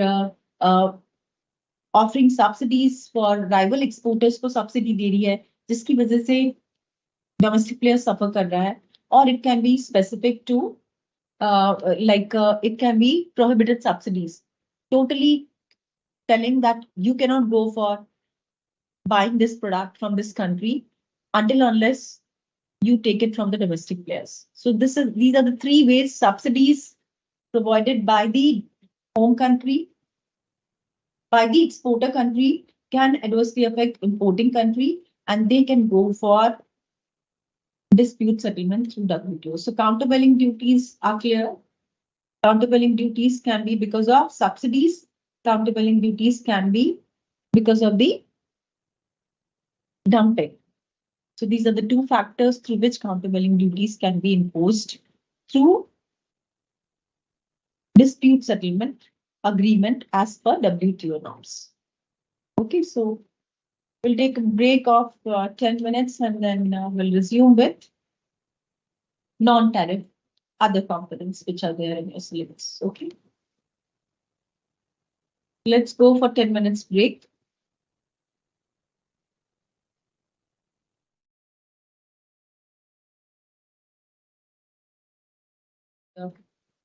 Break. Okay, then.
Okay.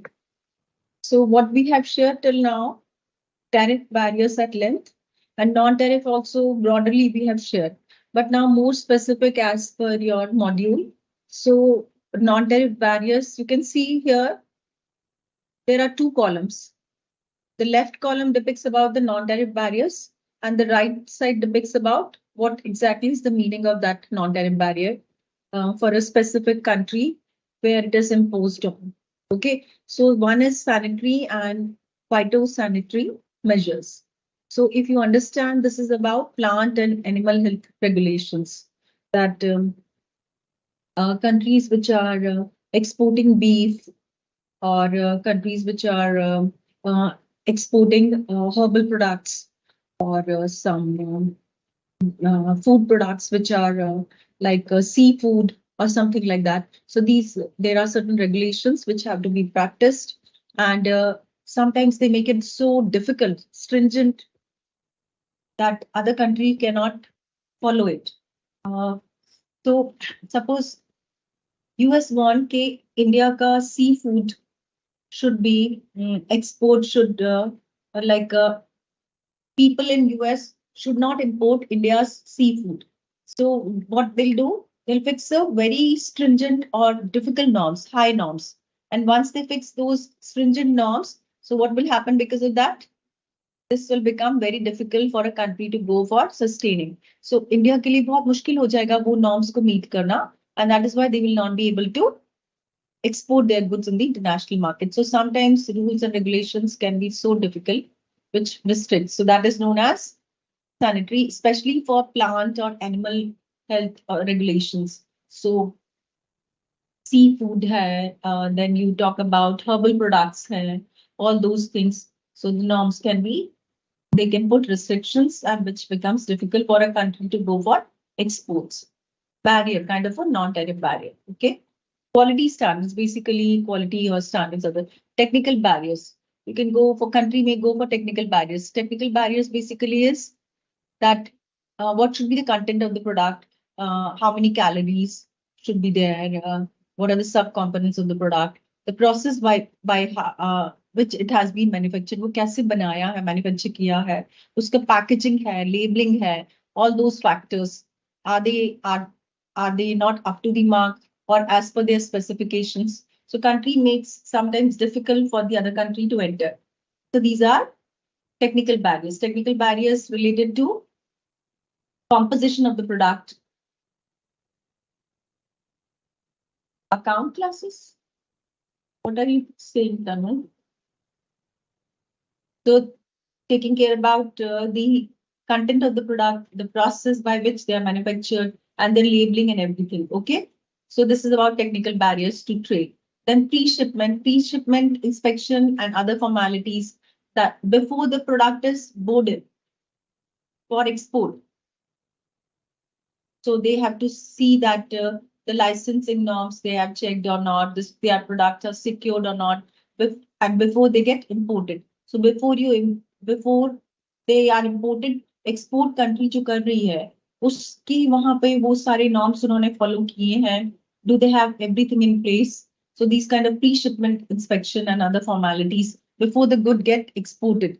So there are some pre-shipment inspections which can be laid down and which can restrict. Okay. Other is contingent trade protective measures. Contingent trade protective measures are like anti-dumping, जैसे अभी हमने share किया, anti-dumping measures, where you feel that the other country is subsidies which they offered to that extent, जिसकी वजह से domestic players they suffered. So any impact, policies that protect the economy from the impact of certain imports, and such as anti-dumping measures, safeguarding for agriculture, Government of India gives, all developing countries rather give subsidies on agriculture. So that is how it affects. So contingent trade protective practices, which are taken because of the other country going for some adverse impact or making adverse impact and taking measures. Okay. Non-automatic licensing, quotas, quantity control. You can control in terms of quantity, you can control in terms of value. So these can be the restrictions. Okay, so you can, this is sanitary and phytosanitary SPSS And this is about technical barriers to trade. We will be sharing that in detail, but broadly you understand that how much quantum of the good, kitna number of goods you can go for import, quota can be fixed, rules and regulations can be for specific industries. इस industry के goods आप ले सकते हो, you cannot go for importing this. There can be temporary ban on certain products. Government can go for putting temporary ban on certain products. So this is about non-automatic. Then price control, maximum at what price you can sell in the country. So they can fix up the price. Charges on tax or taxes, they can be in the terms of tariffs. Otherwise also they can fix a price cap. Import cap ka price fix kar diya. Okay, it should not be go beyond this price, because if it goes below this price, then in that case, the domestic players will suffer. If you go for, suppose, let's say the good is imported at 200 rupees and the after tax, it goes to tariff, import tariff, it goes to 210. Okay, if it goes to 210, this is the price after import tax also. But domestic market may the same good is available at 250 rupees. Then also after tax imposition also, this is cheaper, no? This is cheaper than this. So why people will buy this? So government can fix that this is the price after tax also, it should be at par. It should not be less than 250. So this is how they go for price control measures. Price control measures are taken so that domestic ka price or international ka price when they go for import should be same. And this is how they take care about this. Okay. Then finance measures. Finance measures are related to foreign exchange, how the foreign exchange transactions are happening when you are making payment for imports. When you are paying for your deposits, you are paying in advance, your customs duty, you are paying due in time or not. So any financial transaction which is happening, uske liye they can fix some norms. So that is non-tariff barrier. This is the way they can control through finance measures, foreign exchange transactions, how much units of dollars you can go for transacting. So uska ek threshold limit fix kar diya, or they can go for fixing that during this point of time you have to pay the amount. Is during this process at this point of time you have to pay. So these some financial constraints can be non-tariff barrier. Then they can have constraint in terms of imports for even state-owned imports for certain goods. They can say that we'll go for importing a particular good in this much quantum only. So controlling competition. ऐसा नहीं है कि n number of goods you can sell to our country, you can export to our country, and some basic requirements they can fix, stringent norms they can fix. Okay, ये national benefit के लिए है product and it should be fixed at this price. So measuring competition and controlling competition, that you, the player, you come and distort the market. ऐसा नहीं हो सकता कि आप अपनी monopoly बना लो. So they go for checking that also. It should not affect the competition in the market. So to avoid monopoly of a player, they can go for putting restrictions, competitions in the market. Then they can go for trade-related investment measures. Trade-related investment measures are that you have to go for certain local products. You can go for if you buy from international market, उसके साथ में आपको you have to go for use domestic product to certain extent if you want to invest in the country. Otherwise, you will not be allowed to export in the country. Distribution restrictions can be there.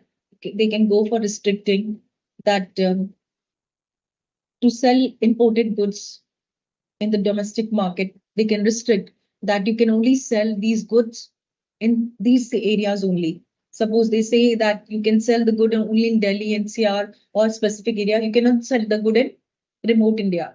So they can put distribution restrictions, or you can sell only to certain industries, certain segments. You cannot sell it to others. When you have imported the good, जब आपने import कर लिया उस good को, आपने process कर लिया, you made a final good, you cannot sell to these segments. आप इसी segment को उसको sell कर सकते हो. So distribution restrictions can be there. Then they can also have restrictions for customer services, repair services. You can take customer services and retail services from the domestic only. आप इस segment से ही आपको ये services देनी पड़ेगी. You cannot go for taking it from any other. So such kind of restrictions can be there for post-sale services and customer care services. Or they can give some policy guidelines. They can put some restrictions. Government can offer subsidies to domestic players. That can be the other way to restrict. Okay. Then government can go for buying goods. Domestic players say they can buy goods, and that creates a problem for the other players to sustain. So these are some measures which related to patent rights, intellectual property rights, and others. Design, geographical indications, they can go for restricting. For example, for yoga, we say that it is our patent. We have the patent of this, but US says it is our patent. हमने इसको modify किया है. So these kind of intellectual property rights cases can be constraints that you are breaching this. आप इसको follow नहीं कर रहे, इसलिए हम आपका product नहीं लेंगे. So they can go for restricting that ways also. Rules of origin, that from which country the product, origin of the product is from which country. And उस country के साथ अगर आपका free trade agreement है तो we'll prefer that particular good. So if a country is having free trade agreement with the other country, then the country will prefer goods from that country. So the product which raw material you're buying or the semi-process good which you're buying is from which country and what kind of relationship you have that with that country. So rule of origin also, they can fix that if the good is from Malaysia and other countries will buy, Thailand and others will not buy from. If it is from Pakistan, will not buy. So this is about rules of origin. They can fix and they can restrict the other player to non-tariff barriers through which they can restrict. They can go for export-related measures. So government can fix that exports can only be for this level by keeping the prices very low. So domestic prices को इतना low कर दिया so that you do not go for buying it from the international market. So this is how they restrict. So export related measures they can take by keeping the price too low in the domestic market so that the foreign player cannot sustain in that market. So these are some non-tariff measures which can be taken. So this is the extreme case, embargo. What is embargo? Embargo is that they say that for this time B, this product you cannot import. Embargo is total ban, total import, zero import you can go for that segment, zero import. So आपको totally मना कर दिया, आप ले ही नहीं सकते product, import कर नहीं सकते. So government of India, government of India, Atmanirbhar Bharat, they are working on Atmanirbhar Bharat, self-reliance Bharat. So what are they doing? They are saying that defense में हमको self-reliance लाना है. We want to become independent. We do not want to be reliant on any other country. Because if you know about that defense equipments from Russia say import करते हैं majorly, isn't it? So government of India wanted that we should become self-reliant. So they said that Ministry of Defense has prepared a list of 101 items. These 101 items, they have gone for embargo on imports. ये 101 items defense segment में आप import नहीं कर सकते. So you cannot go for importing these items. So these items, why government had gone for this embargo?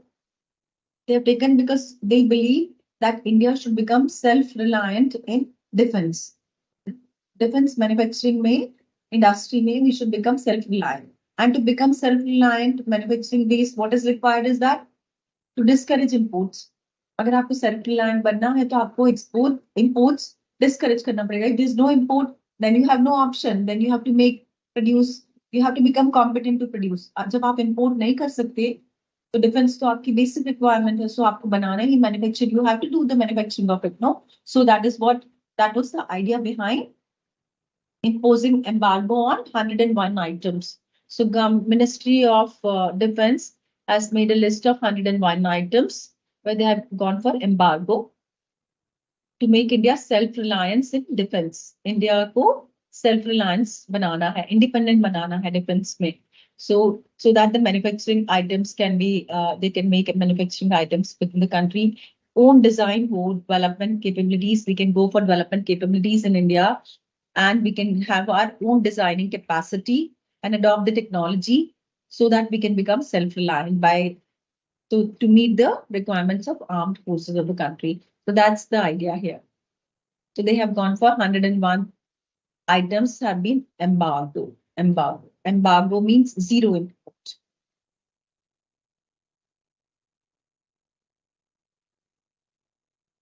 Total restriction on import. So you cannot go for this. They have prepared this list, and this is about. So the list has been prepared by people from Army, Air Force, Navy. This is about research team of defense, then defense public sector undertakings, ordnance factory, private industries are supporting for this. So these are domestic players. Domestic players are going to help in terms of production. So India key players are supporting in manufacturing, and they are working on developing manufacturing base in India for arms, ammunition, weapons. So हम अपनी country में बनाएं अपने arms and ammunitions so that our expenditure on imports should reduce. I'm sorry for this.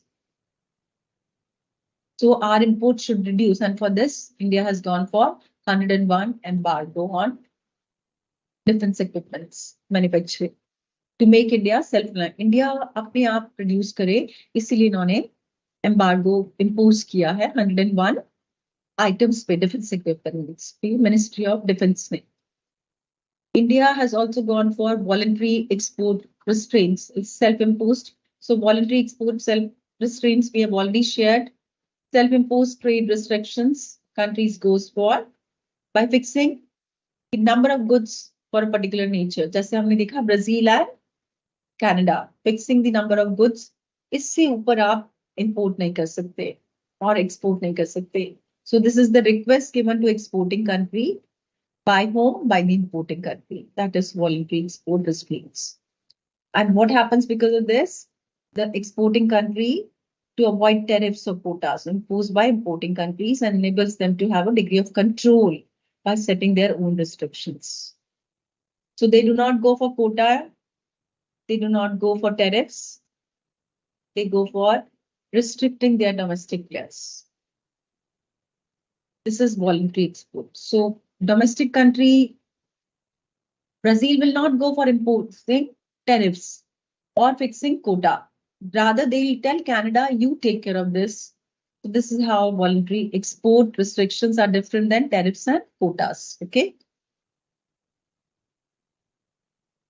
Now the question is it effective? Voluntary export restrictions are effective. So I believe Darshan has said that it is for mutual benefits. Idea is that only to go for mutual benefits. क्यों impose करते हैं? So that both the countries can gain and the domestic industry should be protected. But if you look at this example here, you'll see that voluntary export restraint imposed by Japan. Okay, so Japan had imposed voluntary export restraints on export of Japanese manufactured cars into US. Okay, because US government wanted that its automobile companies to be manufacturing companies to be protected. So US चाहता था कि उसकी automobile companies protected रहे, इसलिए उन्होंने Japan को request किया कि you will go for voluntary export restraints of Japanese cars in US. So Japanese cars को US में आने से रोकने के लिए they had gone for this voluntary export restrictions which were shared with Japan and Japan had implemented it. Okay. Why they had done it? Why US ने क्यों किया? Because वो चाहते थे कि उनकी domestic firms, automobile companies were getting threatened because of the cheap Japan की better cars से and fuel efficient Japanese cars की वजह से. Because Japanese cars were more cheaper and they were fuel efficient. And that is why US automobile companies were losing. So they said that Japan should go for voluntary export restrictions on cars in US. Okay, so this was done. But did it help? It didn't help. Look at this, what happened.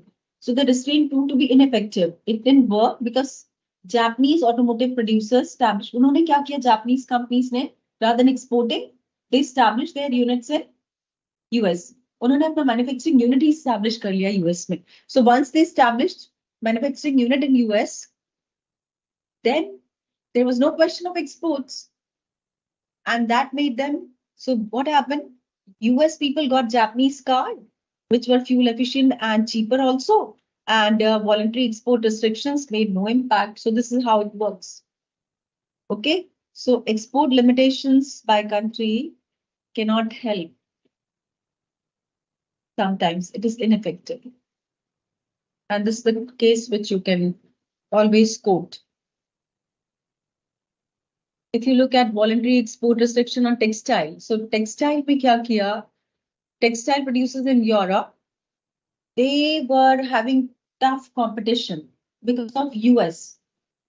US was exporting and Europe was suffering. So US exports say textile exports say Europe was adversely affected.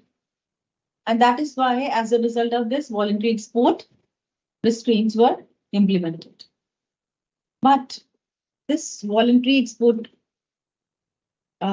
restraints later created problem between the relationship between Europe and US, because US said that Europe is practicing in a wrong manner and it is adversely affecting us. So US was not happy with this, and then later on this voluntary export restraints were withdrawn, was terminated in 2005.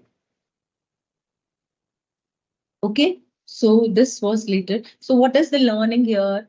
One is that how the tariff and voluntary export restraints are different. दोनों में difference क्या है? Tariffs और voluntary export restraints में, tariffs, quotas and voluntary export restraints में difference क्या है?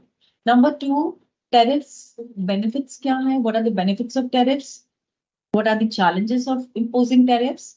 How quota affects the price? Quota का impact क्या पड़ता है price पे? And plus, why voluntary export restraints are ineffective? Voluntary export restraints ineffective क्यों होती हैं? And what are non-tariff measures and why countries adopt for it? Now, see, voluntary export restraints is one side of the coin and the other is voluntary import expansion. So one front you say कि export को restrict कर दो, you the exporting country, और दूसरी तरफ से आप imports को expand कर दो.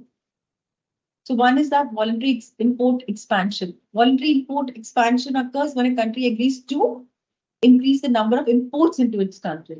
So one front you're saying that to the other country, you go for voluntary export restraints, and the other way you say, we are encouraging imports. So import expansion is what? What is import expansion? Import expansion is country A is ready to import. Is ready to import. So voluntary import expansion, much like is enacted voluntary at the request of another country and negatively affects the trade balance of the country. Obviously, VER, voluntary export restrictions, or VIR, that is voluntary import expansion, sorry, VIE, both are leading to trade imbalance.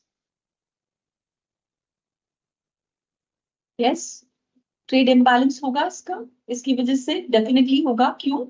Because one country you are telling not to export and the other country you are telling to import, maybe different circumstances. And in that case, it is definitely going to lead to trade imbalance. So this is not a healthy strategy to go for it, okay? The other measures are export tax. So what are about export tax? Export tax is that this is example of India. India, largest steel producer is, who is the largest steel producer in India? If we talk about JSW Steel Limited, okay? So India's largest steel producer is JSW Steel. And Government of India had on 30th of May had imposed an export tax on steel. So the companies which were exporting steel 30th May पे 2022 उनके ऊपर export tax impose कर दिया. Now once the export tax imposed, that means उनका price international market में बढ़ जाएगा. If the price goes up, that means they may lose the market share. Yes. So if JSW is exporting steel and their export cost is, let's say, 300 rupees, just an example. If Government of India imposes tax and the price goes up, export tax, and the price goes up to 500 rupees. If it goes to 500 rupees, that means JSW steel export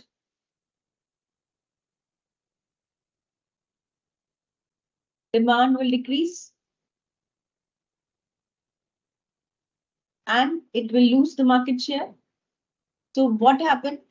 They said that what JSW did? JSW said that we will not go for increasing the price to our suppliers. We'll sell at 300 only. So they didn't go for passing on the cost to the European importer. The European importer here got at the same price despite government had imposed in export tax.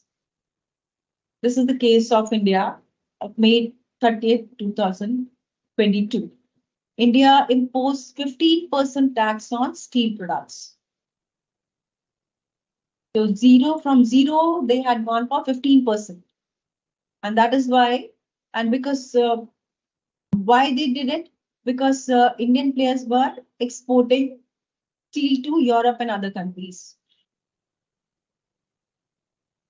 And that is why India had imposed tax on export tax. And government ne kya kiya? Government had also scrapped import duty on cooking coal. So they scrapped import duty, they had scrapped, but export tax they had imposed on steel. So steel export पे उन्होंने tax impose कर दिया और cooking coal के ऊपर उन्होंने import duty scrap कर दी. So that cooking coal cost goes down, उसका cost कम हो जाए and steel cost goes up. So government can adopt such measures to manipulate price. So government जब चाहती है कि price domestic market में manipulate करना हो, they can adopt any of the strategies here. Okay. So they raised iron ores also and concentrates to 50% from 30%. So iron ore का cost उन्होंने export cost बढ़ा दिया because they had imposed export tax. So on iron ore they had imposed tax, export tax, and on steel they had imposed export tax, which increased overall price in the market. Idea was that countries should not export, okay? Imposing much tariff on Apple, but market share is increasing. Mohit, because people are buying, no?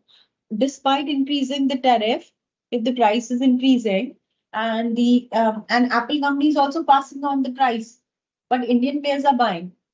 अब जब consumers buy कर रहे हैं तो क्या problem है? Isn't it? They have the purchasing power, so that is why it's gain to Apple, it's gain to government, but loss to consumer. But still consumers are buying, isn't it? The government can restrict exports by imposing export tax. Government can ban also exports. How government can ban exports? So on 13th of May 2022, the Indian government announced complete ban on wheat exports. Wheat का export ban कर दिया. Because you know Russia and Ukraine crisis. Ukraine is a basket of food basket. Ukraine is known as food basket. And Ukraine was supplying wheat to all European countries. Now, because of this war, Ukraine wheat supply decreased in the world market, and European countries, their demand was wheat was higher, so the prices went up of wheat. And since the price went up, Indian producers who were producing wheat, they started exporting wheat to the international market. Since they started exporting wheat to the international market, in domestic market, prices of wheat increased. And since wheat is a staple product, so Indian consumers were not able to buy at that price. So that is why government had to ban export of wheat, because domestic consumers were not able to buy wheat at such an expensive price. Okay, so I'm sharing now in Hindi so that those who could not get it, they can understand. See, international market में Russia और Ukraine का war की वजह से Ukraine is a food basket. Ukraine को food basket कहते हैं because उनका प्रोडक्शन व्हीट का बहुत ज्यादा है, and they export to total European countries को एक्सपोर्ट करते हैं ना. रशिया एंड यूक्रेन क्राइसिस की वजह से व्हीट का सप्लाई यूरोपियन कंट्रीज को डिक्रीज हो गया, and because of that what happened, wheat का प्राइसेस यूरोपियन कंट्रीज में शूट अप हो गया, प्राइसेस इंक्रीज्ड. और प्राइसेस इंक्रीज होने की वजह से इंडियन प्रोड्यूसर्स, फार्मर्स जो व्हीट प्रोड्यूस कर रहे थे, they started exporting wheat to international market because उनको वहां ज्यादा प्राइस मिल रहा था. उसकी वजह से डोमेस्टिक मार्केट में व्हीट का सप्लाई कम हो गया. और व्हीट जो है बेसिक डाइट का कंपोनेंट है, और poor people could not afford at high price. वो पुअर लोग हाई प्राइस पे व्हीट को अफोर्ड नहीं कर सकते. तो उसकी वजह से to protect the interest of poor people और the people those who can not afford, जो हायर प्राइसेस पे अफोर्ड नहीं कर सकते, गवर्नमेंट ऑफ इंडिया ने व्हीट का एक्सपोर्ट बैन कर दिया. और later they had banned export of atta also. आटा और आटे के प्रोडक्ट्स सारे उन्होंने बैन कर दिए बिकॉज व्हीट से ही तो आटा बनेगा. So people what they were doing, they were purchasing wheat and they were converting it to atta and they were selling in the international market. So because international market में food का prices बढ़ गया और उसकी वजह से India को बहुत लॉस हो रहा था domestic players को. इसीलिए they had banned export of wheat in India. Even atta was banned and the products made of atta were banned in India because of this Russia-Ukraine crisis. So I'm sorry. So what is export subsidies? Export subsidies is not a good thing which is encouraged by World Trade Organization, because इसकी वजह से क्या होता है, market में prices कम हो जाती है. But India has practiced export subsidies for all its farm products over the years. Okay, and this India is saying that we are so WTO has given this option to developing countries that you can go for subsidies, export subsidies, where for marketing and transportation cost of agriculture products, because here your cost is too high, isn't it? So for these things you can go for offering subsidies. So as per WTO, we can offer, government of India can offer for agriculture products, they can offer subsidies where for marketing and transportation costs, because ये cost India में higher है because India is a developing country. So यहाँ पे आप subsidies दे सकते हो, but you cannot give subsidies for production. Okay, marketing और transportation cost आप दे सकते हो. You can only give for marketing and transportation cost, but you cannot give for production. So exporters from developing countries face many challenges. They have many challenges because they do not have infrastructure. Infrastructure constraints are there. Quality standards are not up to the mark. They do not have export promotion, market promotion measures. Marketing challenges हैं, logistic challenges हैं, quality challenges हैं, infrastructure challenges हैं domestic players के. इसीलिए exports के लिए उनके लिए कॉम्पिटिटिव बनाना मुश्किल है, and that is why they go for export subsidies. The developing countries goes for export subsidies because they do not have these things in place. Okay, that is why to promote exports of developing countries, they can go for offering subsidies here. So subsidies are offered as compared to rich countries by developing countries in these segments for infrastructural, for quality standards, for marketing, for packaging and promotion. There they offer subsidies. So specific ad valorem we have already shared, but there are questions in your exams also, so you should be very clear about ad valorem. Specific ad valorem is where they go for tariffs, specific tariffs also, and ad valorem also. So you can have a combination of two. A specific tariff is levied at a fixed charge per unit. That is, U.S. government levies. So, for example, I say you want to buy a BMW car or any car. So, government says that 50,000 is the tax on any luxury car. 50,000 you have to pay on the car, luxury car you go for at the rate of 15% tax.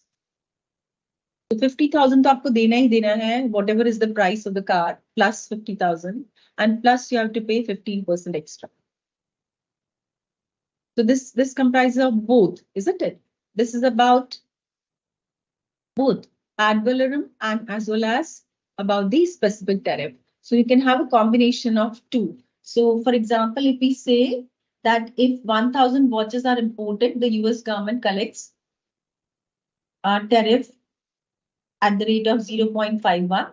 So they collect 510 in tariff revenue and 510 is collected as revenue, the watch, and is $40 for swatch. So that means they get 5,000. So they say that if you buy swatch, then you have to pay $40 extra. If you go for Rolex, then you have to pay $5,000. So depending upon which watch you are buying, then you have to pay over and above. And for any wristwatch which you buy, you have to pay a specific tariff of 0.51. So watch as such, you are buying that you have to pay 0.51. But in this further gets and adds on, इसमें further add on क्या हो रहा है? कौन सी watch आपने खरीदी है? So based on the watch also further you have to pay. So wristwatch पे आपको इतना तो देना ही है. But over and above you have to give based on the watch. So this is $40 plus and $5,000 plus for Rolex. This is known as the complex or the combined way of tax, which is a combination of specific tariff and ad valorem also. So ad valorem we have already shared. In United States, ad valorem is, let's say, is levied 2.5% on imported automobiles. So if 1,000 worth of 100,000 worth of automobiles you are going to import, the US government is going to collect 2,500 because 100,000 into 2.5, no? This into this. So this comes to $2,500 in tariff revenue they'll get. And whether you go for, is collected whether you go for 2 BMW or you go for 10 Hyundai cars. So whether you go for Hyundai or you go for BMW, you will be paying this much tariff. So if you go for 100,000 worth of automobiles, this is ad valorem tariff. Yes. So in value you go for $100,000, you have to pay 2.5% of ad valorem tax. So, and prior we have seen specific was you go for Rolex watch or you go for Swatch watch, respectively, you have to pay.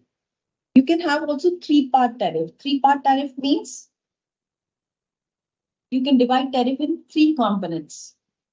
Okay, so two components we have already shared. You have specific also and you have ad valorem also. That is a two-part tariff. Three-part can be, for example, wristwatches imported into the United States pays specific tariff of 0.51.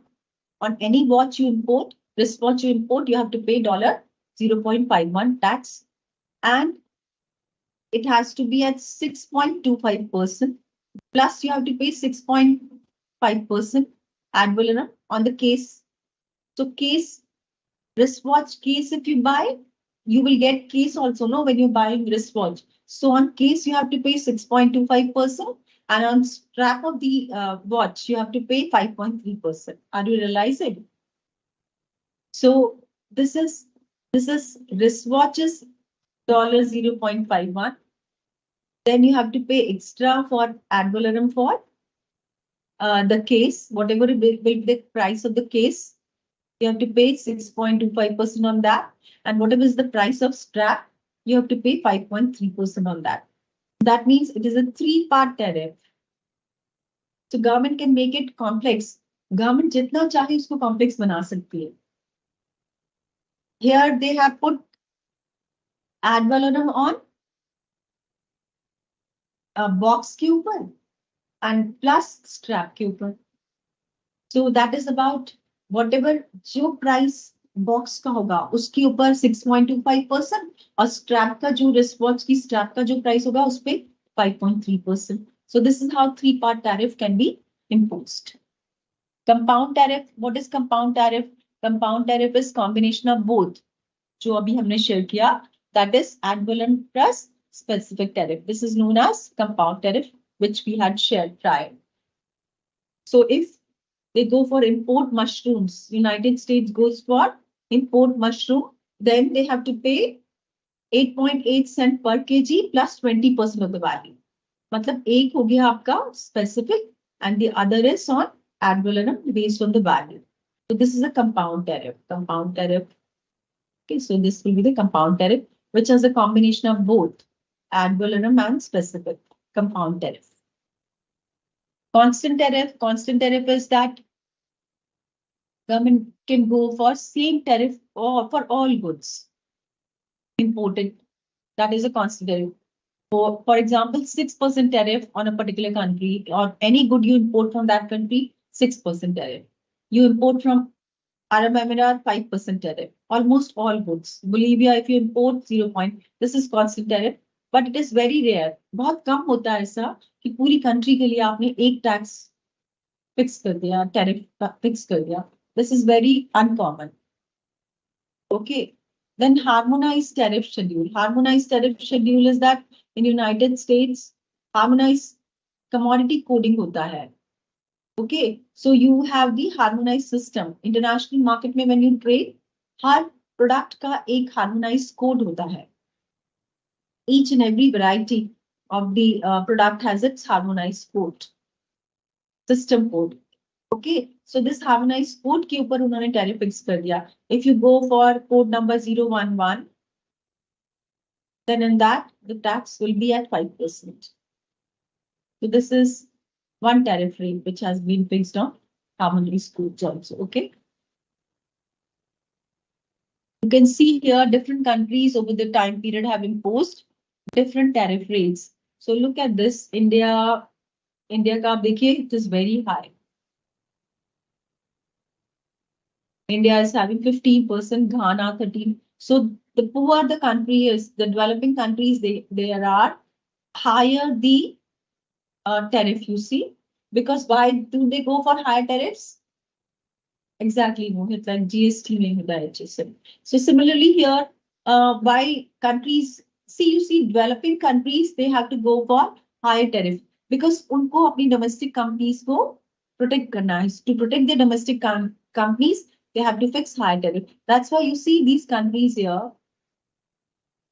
Egypt 17.0, India 15.0. This is of 2020 data. 2020 data across the world. Tariff quota, tariff rate quota can be, quota goes for further, they go for further rate wise. So you go for quota also and tariff also. So you can make as difficult as you can. आपने tariff भी impose कर दिया, आपने quota भी impose कर दिया. So you restrict the other player to that extent to enter in your country. So combination of two together, you can go for tariffs and quotas. Okay. The tariff and quota together. Canada agreed to tax-free or lower tariff for dairy products imports within a certain quota. उन्होंने कहा कि Canada and Mexico had a deal, Canada and Mexico ki deal thi, they will go for lower tariff but quota will be there. So tariff will be there plus quota will be there, but we'll keep low tariff to a certain extent, but we'll fix quota also. So they worked, but Canada would apply a higher tariff, and ultimately this quota was for the products. Tariff rates were for milk, cheese, and ice cream, but this didn't work later because this was highly difficult. Then this is the last thing wanted to share. We are running short of time. So these are tariffs which are there. This is most favored nation. So if you are a country member of WTO, you go for most favored nation concept. So those member countries will offer tax on the basis of most favored nation. Those countries which are member of WTO, they follow in this. In this also, you can go for bound. Bound means upper limit. You cannot go for levying tax beyond this. Upper limit आपकी bound maximum यहाँ हो सकती है. So bound is the upper limit. Most favored nations can go for keeping the rate low, tariffs rate low, despite having upper limit high. So दो countries, most favored nation में product के basis पे they can fix up the tariff lower. Ceiling, obviously, ceiling is here. Boundary is this, threshold is this, but they can fix it lower here. And preferential trade is जैसे free trade agreements होते हैं, India and Malaysia, India and Thailand. So free trade agreements and the preferential trade agreements with UAE and others. So if you have with two countries, India and UAE, then they'll keep within these two countries, they'll keep tariff rate less than MFN also.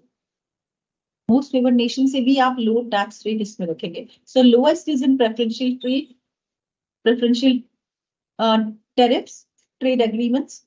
Most favored nations can have maximum up to the upper limit, but they follow somewhere here based on the relationship. Okay, so these are the three categories of tariffs for a product which country can. Most favored nation tariff is the countries promise to impose other members of the WTO that they will follow preferential trade agreements if they go for free trade. Just say India and Malaysia, India and Singapore, so they can go for keeping preferential trade, which is less than the most favored nation tariff rates.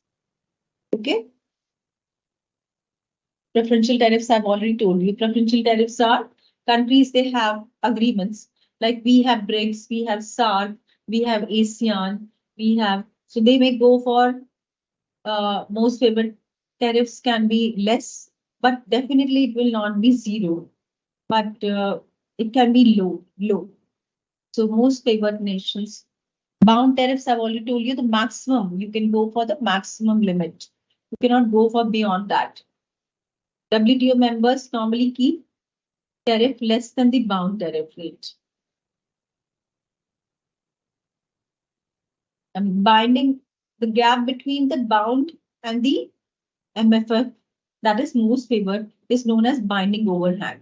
Binding overhang is what is the upper limit you are fixing here? What is the upper limit? And most favored nation gap. This is known as binding overhang.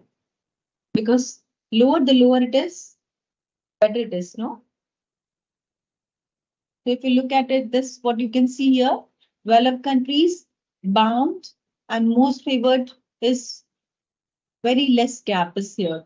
But when we see developing countries में अगर आप देखें, most favored and bound is huge difference. मतलब these countries, they go for keeping the price low because they are still developing. So they follow in this category. The gap is huge. But for developed countries, the gap is less. So higher the gap, it's about non-tariff barriers we have already shared. So non-tariff barriers can be for this. How they can go for? They can go for minimum support price, import price, other surveillance, seasonal quotas, and others. Okay. So sanitary and phytosanitary I've already shared. This can be for additives, contamination, toxin, disease-causing food products, protecting human life, animal life. And for health of fish, I've already told you about seafood and other things which can be taken care is sanitary and phytosanitary. Then technical barriers to trade, TBT. Technical barriers to trade is about products where you can go for testing, certification, restricting on, like I told you about Chinese toys in India, toxic, toxics in children's toy. Like you were sharing, somebody was sharing about app, also Chinese app and other things. Then labeling, what is the size, weight, electricity consumption, 5-star, 2-star, 3-star. That is about technical barriers to trade.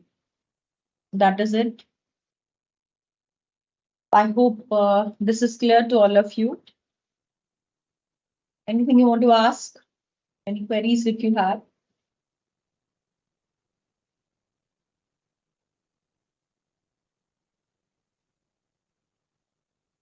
Oh, yeah, beta, finished. We are finished. Okay, we are through with this today. Okay, then.